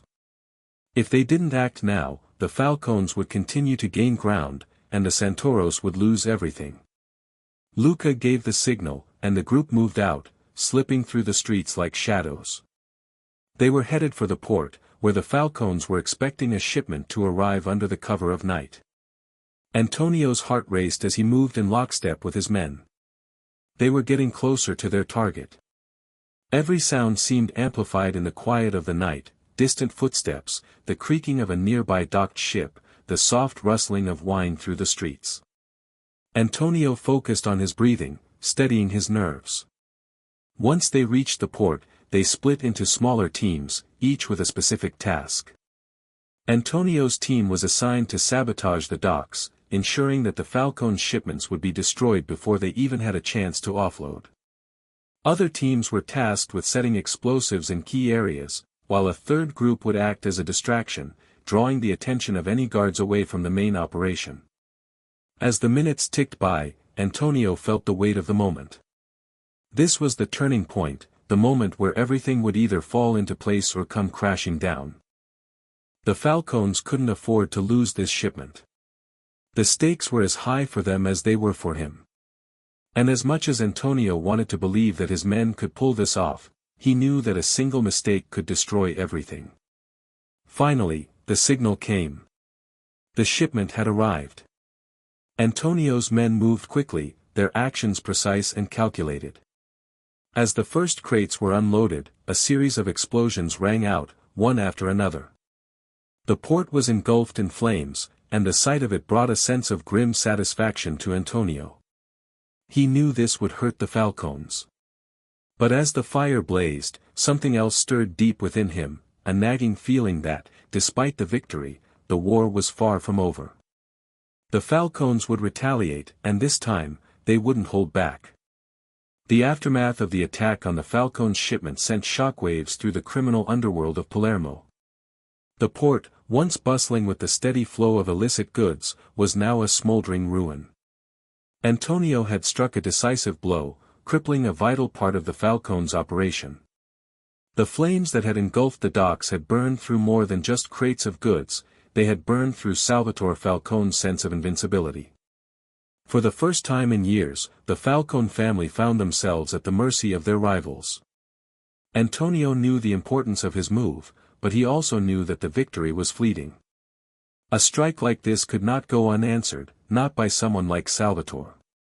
Retaliation was inevitable, and it would come swiftly. The only question now was how the Falcones would respond. Would they lash out impulsively, or would they take their time, carefully plotting their next move? Antonio could feel the tension growing, a gnawing sense of anticipation that wouldn't leave him. He was prepared for war, but he also understood that the stakes had escalated to a level where the risks were much higher. In the days following the attack, Antonio kept a low profile. He knew that the Falcones would be hunting for the ones responsible, and he couldn't afford to make any mistakes. His men moved carefully, ensuring that the Falcones couldn't trace the operation back to them. But it wasn't just the Falcones he had to worry about. The power vacuum left by the attack was already being exploited by other factions. Smaller gangs, opportunistic criminals, and even some of the more established families in the city had begun to circle, hoping to claim the spoils of war. They all saw an opportunity to weaken the Santoro family, and Antonio knew he couldn't afford to be distracted by these smaller threats. The days turned into weeks, and Antonio remained in a constant state of alert. He had fortified his operations, but even his most trusted lieutenants had begun to feel the pressure. The constant threat of betrayal loomed over them all, and paranoia spread like wildfire. The war with the Falcones was not just about territory, it was about survival. And in the world of the mafia, trust was a rare commodity. The more Antonio thought about it, the more he realized that he could never truly let his guard down. Luca, ever the loyal right-hand man, was the one person Antonio knew he could rely on. The two had been through thick and thin together, and Luca's dedication was unwavering. But even Luca's face showed signs of weariness. The strain of the ongoing conflict, coupled with the constant threat of betrayal, had begun to take its toll on him. Antonio could see the flicker of doubt in his eyes, but he didn't say anything. He knew that Luca's loyalty ran deep, and that his concerns were shared by everyone in the organization. They were all walking a razor's edge, and one wrong move could spell disaster. The news came late one night, delivered by a trusted informant who had been working inside the Falcones' network. The Falcones were planning a counterstrike, a large-scale attack on one of the Santoro family's most profitable businesses, a casino on the outskirts of Palermo. It was a high-profile target, and its destruction would send a clear message that the Santoros were not untouchable. Antonio's mind raced as he processed the information. He knew the casino was crucial to the family's financial operations, but he also knew that he couldn't let the Falcones believe they could break him so easily. The casino wasn't just a business, it was a symbol of the Santoro family's power and influence. If it were taken down, the message would be clear: Antonio's empire was crumbling. He couldn't let that happen. But he also knew that this was a delicate situation. If he responded too aggressively, he could provoke the Falcones into a full-scale war. If he did nothing, it would show weakness. There was no easy way out, and Antonio found himself torn between two dangerous options. After a sleepless night, Antonio made the decision.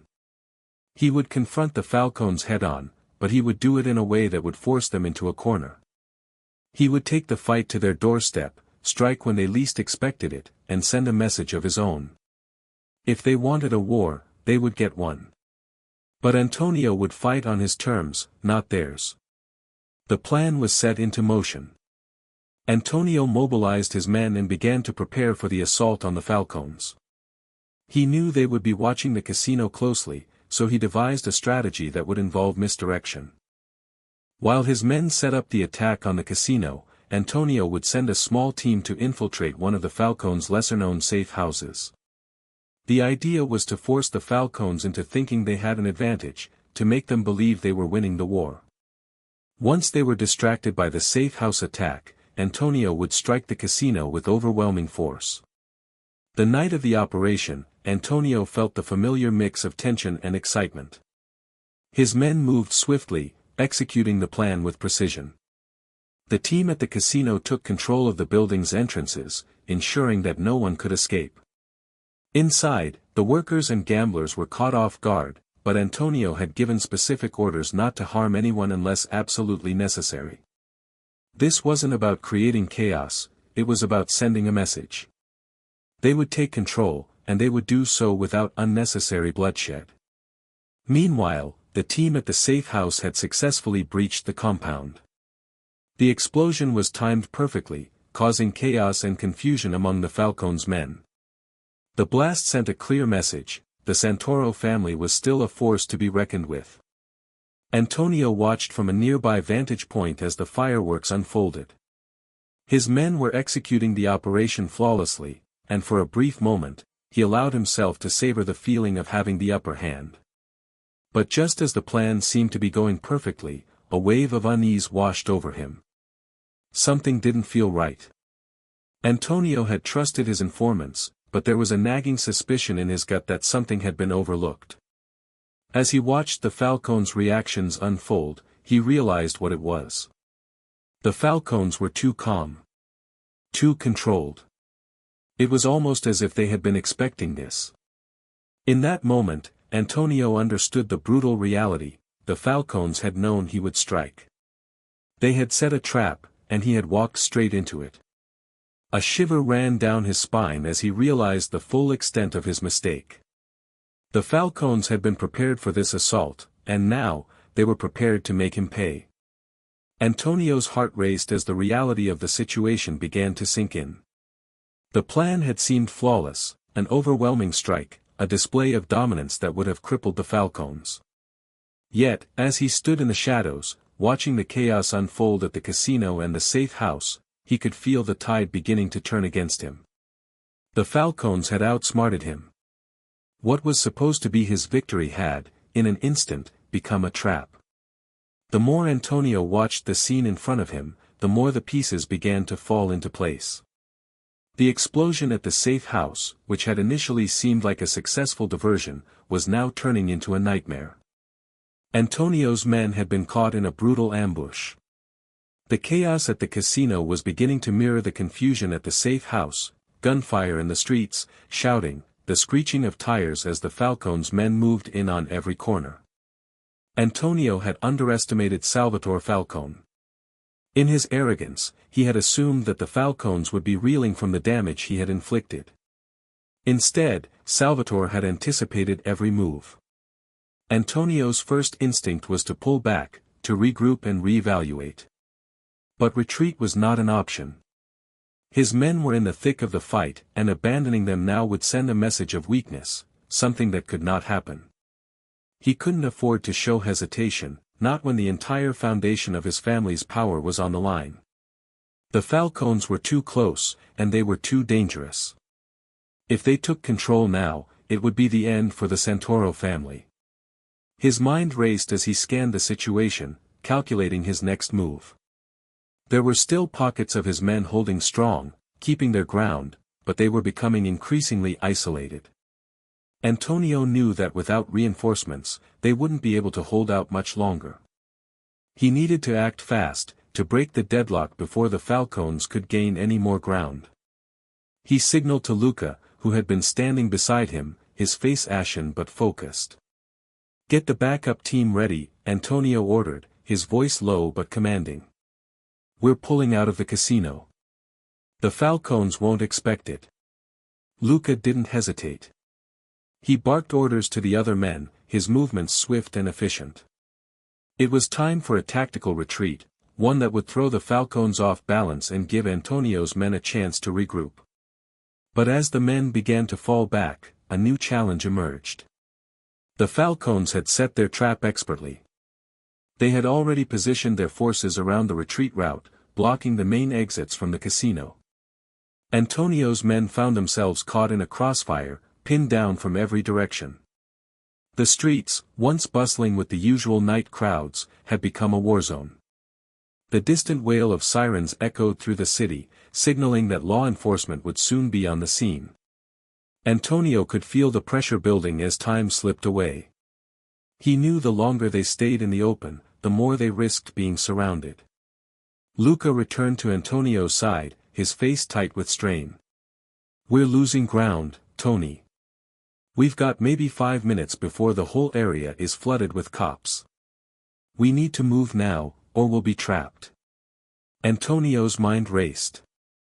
He had always been a step ahead, had always calculated the risks before making a move. But this time, the Falcons had caught him off guard. He was in uncharted territory, facing a crisis that was quickly spiraling out of control. There was no easy way out of this. But Antonio wasn't the kind of man to give up without a fight. His mind began to focus, filtering out the panic, focusing only on the most crucial detail: escape. "We need a diversion," Antonio said, his voice calm despite the chaos.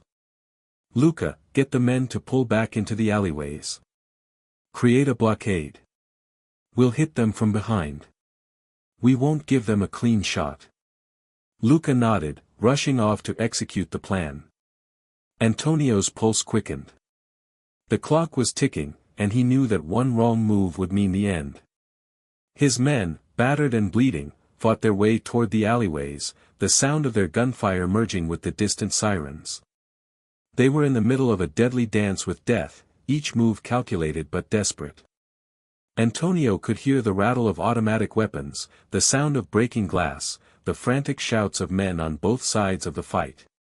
The alleyways were narrow, tight, and disorienting, but they provided the Santoro family with a temporary advantage. The Falcons had not anticipated this route, and Antonio's men used it to create a diversion that would allow the others to break free. It wasn't much, but it was enough to buy them the precious seconds they needed. In the midst of the confusion, Antonio spotted a familiar face, Salvatore Falcone's lieutenant, Enzo, who had been hunting Antonio for years. Enzo's face twisted into a sneer as he stepped into view, his men at the ready. This was personal now, and Antonio could feel the weight of the moment pressing down on him. Enzo's eyes locked with his, and for a moment, time seemed to slow. Antonio knew that Enzo would do anything to see him dead. This wasn't just a war between families, it was a vendetta. But Antonio didn't flinch. Instead, he raised his weapon, and in a fluid motion, fired a single shot. Enzo's expression shifted, but the shot missed. It didn't matter. The point had been made. Antonio wasn't afraid. His men surged forward, and the alleyways became a blur of movement and noise. It was a chaotic battle, a final stand before the retreat. As the smoke cleared and Antonio's men broke free, he allowed himself one last glance at the casino, now a battle-scarred shell of its former self. The Falcons had claimed the night, but Antonio knew this fight was far from over. The Santoro family had taken a brutal hit, but they had survived. And survival, in this world, was a victory in itself. They regrouped in the safe house, battered but alive. Antonio stood by the window, his face grim. They had lost the battle, but the war was still very much alive. The Falcons had won tonight, but they would not win tomorrow. Antonio had a reputation for surviving the impossible, and he wasn't about to let that change. He turned to his men, his voice steady but full of determination. "This isn't over. Not by a long shot." In that moment, Antonio knew the war had entered a new phase. The stakes had been raised, and the fight would only grow more deadly from here. But if there was one thing Antonio Santoro knew, it was that there was no such thing as surrender. This war would continue until one side had nothing left to lose. And Antonio intended to make sure it wasn't the Santoro family. The days that followed the failed assault weighed heavily on Antonio's mind. The streets of Palermo had never felt as tense as they did now. The losses were tangible, not just in terms of men and resources, but in respect. Salvatore Falcone had managed to gain the upper hand, and for the first time in years, Antonio's position as the uncontested power in the city was uncertain. He couldn't let the Falcones believe they had won, not even for a second. The thought of losing his family's grip on Palermo, of having his enemies smell weakness, was a fate worse than death itself. As Antonio sat in the quiet of his office, the weight of the situation began to press on him. He needed to regroup, to rally his men, but he also needed to plan his next move with greater precision. There could be no more mistakes, no more distractions. The Falcones had played their hand perfectly, exploiting every vulnerability, every mistake Antonio had made. But now, it was his turn to respond. He convened a meeting with his closest lieutenants, Luca, Giovanni, and Marco. They gathered in the dimly lit room, their faces weary but resolute. Antonio could sense the tension in the air, his men were looking to him for direction, for leadership. They had seen their share of violence, but the ambush had shaken them. They had been caught off guard, and they knew that they had barely escaped with their lives. Antonio was silent for a long moment as he surveyed the faces of the men he trusted most. He knew that the stakes were higher now than they had ever been. The Falcones had proved they could outmaneuver him, and that meant the Santoro family was vulnerable. But Antonio also knew that he had something the Falcones didn't: loyalty. His men were still by his side, still willing to fight for him. That loyalty was invaluable, and it would be the key to his survival. "We've been through worse," Antonio said finally, his voice low but steady. "The Falcones think they've broken us, but they're wrong. This is just the beginning." He paused, letting his words sink in. "We don't give up. Not now, not ever. We will strike back, but this time, we'll be smarter. We'll hit them where it hurts." Luca, who had been silently observing Antonio, nodded. "What do you have in mind, Tony?" Antonio leaned forward, his eyes sharp with determination. "The Falcones have their stronghold in the heart of Palermo. But there's something they don't know. Their operations are tied up in a number of lucrative deals with foreign contacts, especially in the shipping business. If we target their import-export routes, we can cripple their income. Without money, they're nothing. They may have the muscle, but we have the leverage." The room fell silent as the men processed the plan. Giovanni was the first to speak. "You think they'll be vulnerable in the shipping lanes? Their connections go far beyond just Palermo. It's a dangerous game." Antonio nodded slowly, his gaze distant. "It's a risk, yes. But they're arrogant. They believe they can operate without consequences. We'll strike quietly, methodically, and we'll do it in such a way that it doesn't just cripple their business, it sends a message." Marco, ever the skeptic, frowned. "And what if they catch on before we've had time to act? We've already made a lot of noise. They won't take this lightly." Antonio's eyes hardened. "Then we make more noise. We draw them out. We don't wait for them to come to us, we bring the fight to them. They've been treating us like we're weak. It's time to show them how wrong they are." The men exchanged glances, their expressions a mixture of skepticism and determination. Antonio knew that what he was asking them to do wasn't easy. It wasn't just a matter of striking at the Falcones, it was about rebuilding their confidence, rebuilding their strength. If they failed again, it wouldn't just be the end of their reign, it would be the end of the Santoro family.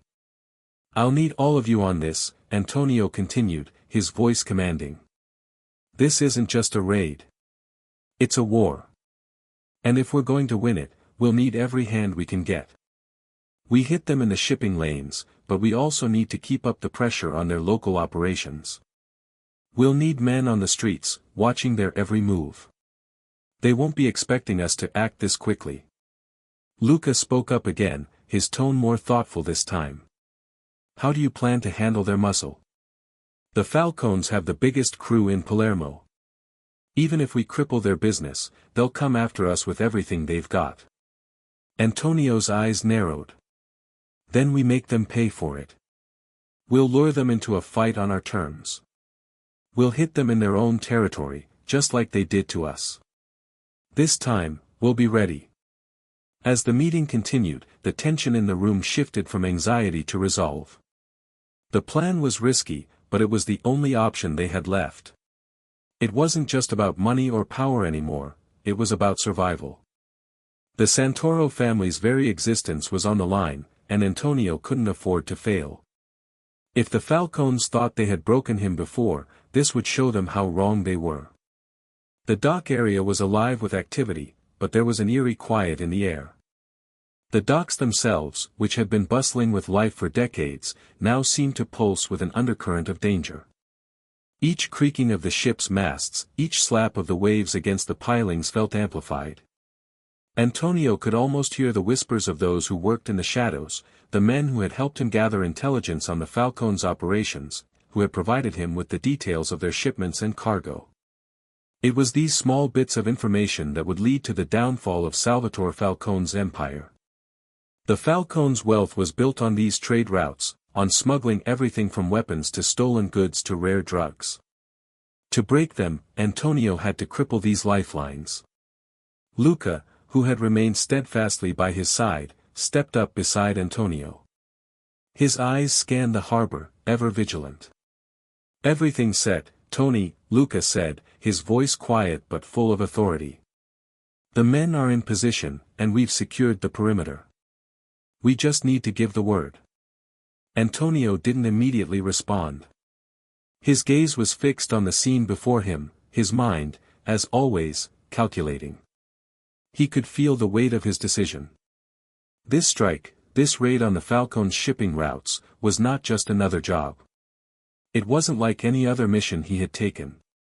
This was the point of no return. If they succeeded, they would hit the Falcones where it hurt the most, in their pockets. But failure could spell disaster. If they missed their window of opportunity, the Falcones would retaliate with ferocity. Finally, after what felt like an eternity, Antonio nodded. "Let's move." The operation was swift, brutal, and precise. His men moved in the shadows, creeping along the edges of the docks where the Falcones' operations were in full swing. The warehouses were fortified, but not enough to prevent Antonio's crew from slipping past unnoticed. They knew the Falcones' routines, when their guards were at their weakest, when the shipments arrived, when the trucks would be leaving. Antonio's men were ghosts in the night, slipping through the cracks of the Falcones' empire, unseen and unheard. The first step was to sabotage the shipments. The trucks carrying illegal goods, weapons, and drugs, were lined up, ready to leave the port. They were part of a network that stretched far beyond Palermo, reaching as far as Naples and even Rome. If they could destroy these shipments, they would create a ripple effect that would reverberate across the Falcones' entire network. But Antonio's plan was not just to destroy. He needed to leave a message. A clear, unmistakable message. As his men moved toward the trucks, they planted explosives, small enough to avoid detection but powerful enough to destroy the goods. The ticking of the timers echoed in Antonio's mind as he waited in the shadows. His heart beat faster with anticipation. There was no going back now. He had already pushed too far. If the Falcones were smart, they would already be preparing for a counterattack, but Antonio hoped his move would catch them off guard. As the countdown reached its final seconds, Antonio's pulse quickened. Then, the explosion rang out, loud and deafening, shaking the earth beneath their feet. The first of the trucks erupted in a massive fireball, followed by the others in a sequence of blasts that lit up the night sky. The flames painted everything in a hellish orange hue, casting long shadows across the harbor. It was the signal. The Falcones would know immediately that they had been hit. Luca's voice crackled through Antonio's earpiece. "It's done, Tony. We're pulling out now." But Antonio didn't move. He stood still, his eyes locked on the burning wreckage. It wasn't enough. The Falcones had lost millions in that one strike, but there was something more he needed to do. He had to make sure they understood the message, not just see it as a simple act of violence. With a cold resolve, Antonio turned to his men. "We don't leave until the job is finished. We hit them here, but we don't stop. We hit them everywhere." Luca nodded, understanding the gravity of Antonio's words. The Santoros would not simply be a shadow that faded into the night. This wasn't just about money, it was about dominance. It was about ensuring the Falcones knew that they would never control Palermo again. Antonio knew that Salvatore Falcone was proud, and pride often led to one's downfall. Antonio would make sure that the Falcones would never be able to recover from this blow. As they continued their attack, the scene around them grew more chaotic. The Falcones had not been completely blind to their operations, they had guards in place, but the Santoros had been faster, more prepared. The men scrambled to respond, but the Santoro crew was relentless, moving like a well-oiled machine, their tactics honed through years of warfare. They stormed the nearby warehouses, taking control of vital documents, valuable assets, and any remaining shipments they could seize. The Falcones, disoriented and caught off guard, began to regroup, but they were too late. The damage was done. Antonio's men had already withdrawn to the shadows, leaving nothing behind but the smoldering remnants of what had been a powerful empire's lifeblood. The dock was now a war zone, flames, broken glass, scattered debris, and a haze of smoke hung in the air like the aftermath of a storm. As the team moved back to their vehicles, Antonio felt a sense of grim satisfaction. This was a victory. A small but significant one. But he knew better than to celebrate too soon. The Falcones would retaliate, of course, they always did. But this time, they had been left with nothing but ashes. And for Antonio Santoro, that was just the beginning. As they sped away from the scene, the sound of sirens began to fill the air. The police would be here soon, but by then, Antonio and his men would be long gone. The message was clear, and the Santoro family had struck a blow that the Falcones would never forget. But Antonio knew the war was far from over. What had been taken could always be regained, but for now, it was his turn to hold the upper hand. "Get ready for the next move," Antonio muttered under his breath, staring out the window at the smoke rising in the distance. It was far from over. And as always, the real battle was just beginning. The next few weeks were a blur of movement. Antonio and his men kept their heads low, operating in the shadows while the Falcones scrambled to salvage what little they could. The docks of Palermo, once a hub of life and commerce, were now a scarred reminder of the Santoro family's power. The Falcones' shipping operations were crippled, and their network, once so vast and impenetrable, had begun to unravel. But Antonio knew better than to let complacency take hold. The battle was far from over. If anything, it had just begun. The loss of so much income hit the Falcones hard. Salvatore Falcone, furious and humiliated by the precision of the Santoro strike, began to make desperate moves. His usual confidence had given way to paranoia, and he no longer trusted even his closest allies. The once untouchable Falcone empire was teetering on the brink of collapse, but it was still dangerous, and it still had teeth.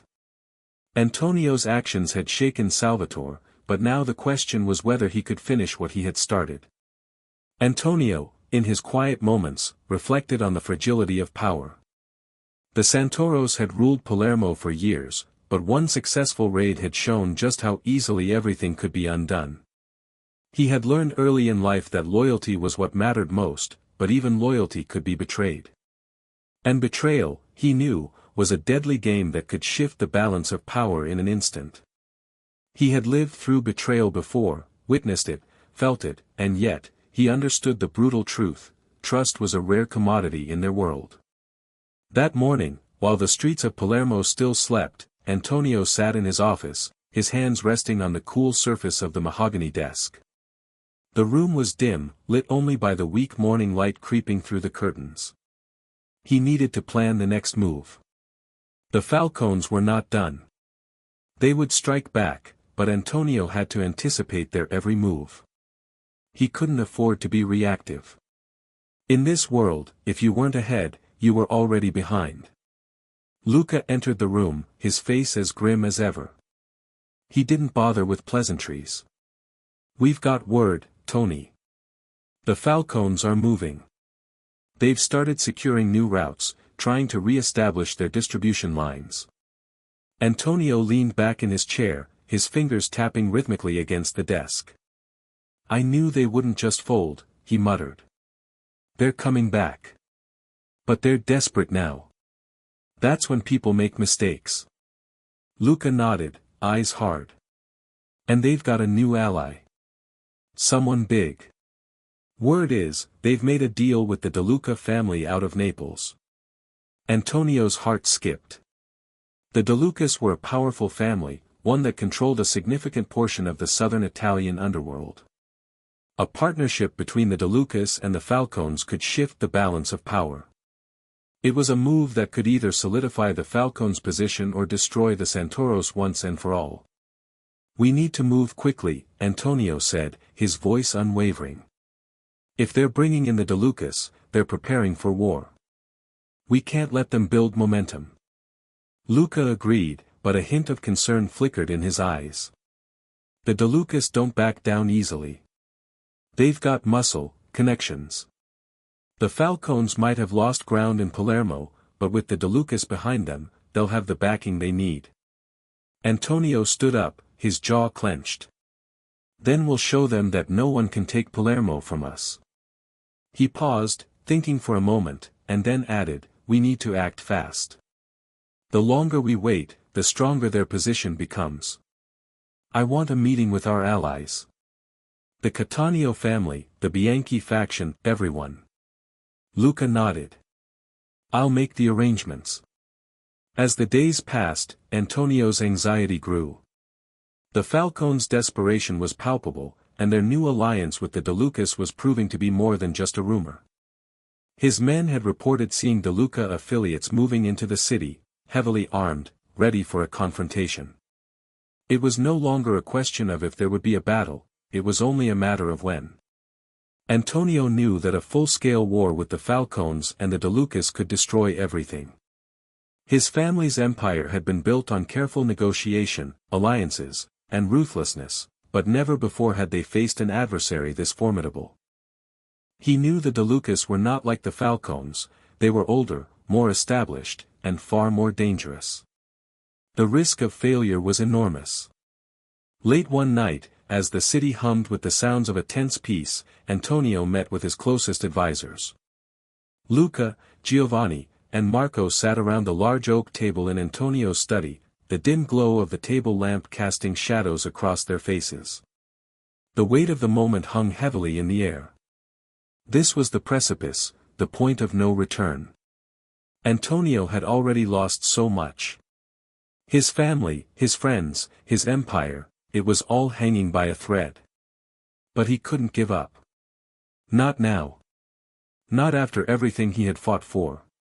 "We can't take them head-on," Antonio said quietly, breaking the silence. "We'll be outnumbered, and the De Lucas have too much firepower. But we can hit them where it hurts. Their shipments. Their supply lines." Luca raised an eyebrow. "You want to hit their new routes, disrupt their operations again?" Antonio nodded. "Exactly. The Falcones and the De Lucas will think they're untouchable. But if we can take out their supply chains, make them afraid to move their goods, they'll lose confidence. Without their product moving, they'll lose power. And when they're weak, we strike." It was a dangerous plan, one that would force the Santoros to act with speed and precision, but Antonio saw no other choice.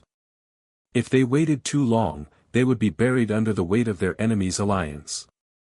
If they didn't strike now, there would be no second chance. The plan was set in motion immediately.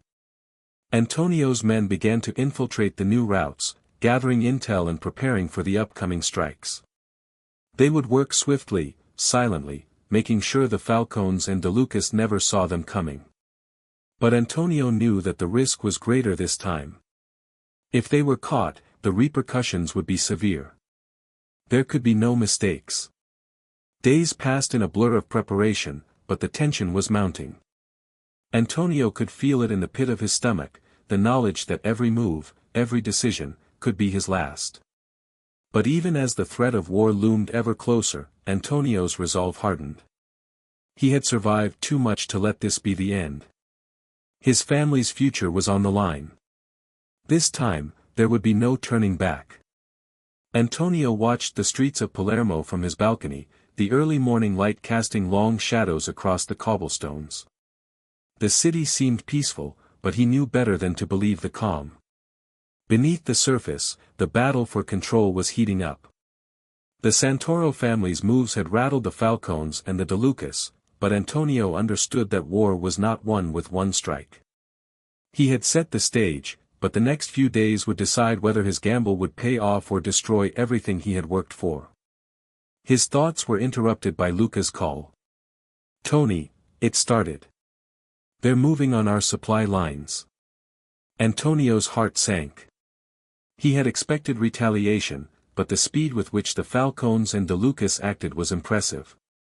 They had quickly coordinated a counterattack, targeting the very infrastructure Antonio had relied on to fuel his family's operations. It was a direct message: they wouldn't be intimidated. Antonio took a deep breath, collecting his thoughts. "We'll respond immediately," Antonio said, his voice steady. "Gather the men. We're not letting them take control again. Not now."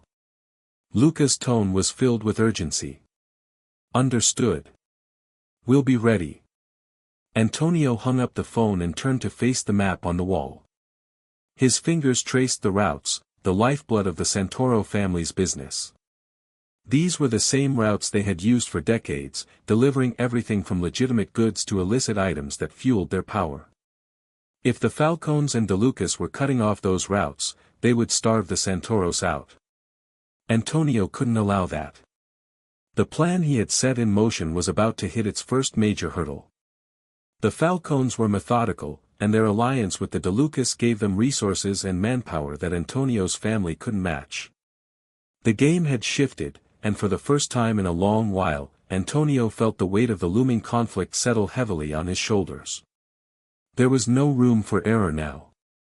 As he gathered his men, Antonio's mind raced. He had always prided himself on his ability to stay calm in the face of danger, to think several steps ahead. This situation was no different. They needed to strike fast and hard, cutting off the Falcones and De Lucas' progress before they could gain a foothold. If they allowed the enemy to dig in, it would only get harder to dislodge them.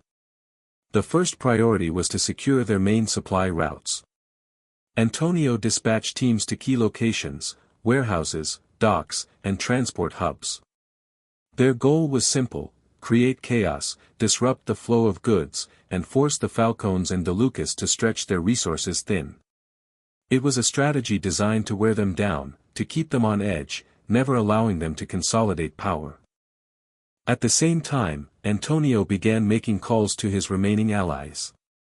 The Bianchi faction, the Cattaneo family, they were all important pieces in this dangerous puzzle.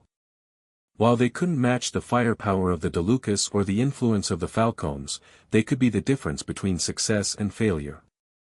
Antonio's reputation had been built on alliances, and now he would need to lean on every favor he had ever earned. Despite the pressure mounting, Antonio found a moment to sit back and reflect. It was clear that this fight wouldn't be won in the streets or with the weapons in their hands. The real war was one of influence, control, and reputation. Every move they made now would send a message, either to their enemies, their allies, or even those who were still unsure of where to place their loyalty. Antonio knew that betrayal could come from anywhere. He had lived through enough backstabbing and double-crossing to recognize the signs. He had to trust his men, but he had to keep an eye on them, too. There was no such thing as absolute loyalty in their world. The question was not whether the Falcones and De Lucas would betray him, it was how he could use their treachery to his advantage. The clock was ticking. With each passing hour, the stakes grew higher. Antonio's every decision carried weight. As he looked out over the city once more, he felt the burden of leadership heavier than ever. But he was no stranger to pressure. This fight was his legacy, one that would define whether the Santoro family would rise to power once more or crumble under the weight of their enemies. As his men set out to disrupt the Falcones' operations, Antonio stood resolute. He wasn't about to let the city he had built slip away so easily. The fight for Palermo was far from over. The next move would be critical. And Antonio would be ready for whatever came next. As the days turned into nights, the tension in Palermo grew unbearable. Every corner of the city felt charged, the streets humming with whispers of the impending war. Antonio's men, now battle-hardened from weeks of covert operations, continued to strike at the falcons with ruthless precision. The shipments, the safehouses, the hidden stockpiles, they all became targets, one after another. Each blow landed like a hammer, and the falcons began to feel the sting of defeat. But despite their losses, Salvatore Falcone refused to back down. His alliance with the De Lucas had given him a new edge, one that Antonio could no longer ignore. The De Lucas were known for their cunning and their ability to outmaneuver even the most seasoned foes. With them backing the Falcones, the Santoros were now at war with not just a rival family, but an entire criminal empire that stretched across southern Italy. Antonio knew he was playing a dangerous game, and he could feel the pressure mounting with every passing hour. His every decision now had the weight of his family's future behind it. He couldn't afford to make a misstep, not when so much was at stake. One evening, as Antonio paced through the quiet halls of his villa, the gravity of the situation began to sink in. The war was no longer a series of calculated moves, it was becoming personal. The Falcones had attacked more than just his empire, they had attacked his way of life, his family, his honor. And Antonio Santoro would not stand for it. The De Lucas were coming, and Antonio would meet them head-on. This battle was no longer about territory or money, it was about survival. And he would do whatever it took to ensure that the Santoro name would not fade into the shadows of history. The time for subtlety was over. The storm was coming, and Antonio would lead his family into it with the same brutal force that had always defined them. He knew the cost. He knew the risks. But in that moment, as he looked out over the city he had fought to control, Antonio Santoro understood one simple truth: there was no turning back now. As the weeks passed, Antonio could feel the weight of the battle still heavy on his shoulders. The war with the Falcones had taken its toll, on his men, his family, and himself. Yet, there was no time for rest. Every move he made was calculated, every decision critical. He had won the war on the docks, but the bigger war, the one for control of Palermo, was far from over. Salvatore Falcone had disappeared into the shadows, but Antonio knew better than to assume defeat. His rival would regroup, plot, and strike again. The De Lucas were still a looming threat, and while the Santoros had held their ground, there was no guarantee that they could maintain their dominance in a city as volatile as Palermo. Antonio stood on the balcony of his estate, gazing out over the city that had shaped his life. Palermo was both his kingdom and his prison. The streets that he had once ruled with unwavering control now seemed to taunt him, reminding him that no empire, no matter how powerful, was ever truly safe. The silence of the night stretched before him. It was a quiet before the storm, the calm before a new chapter in his story. But for Antonio Santoro, there would always be another battle. Always another fight.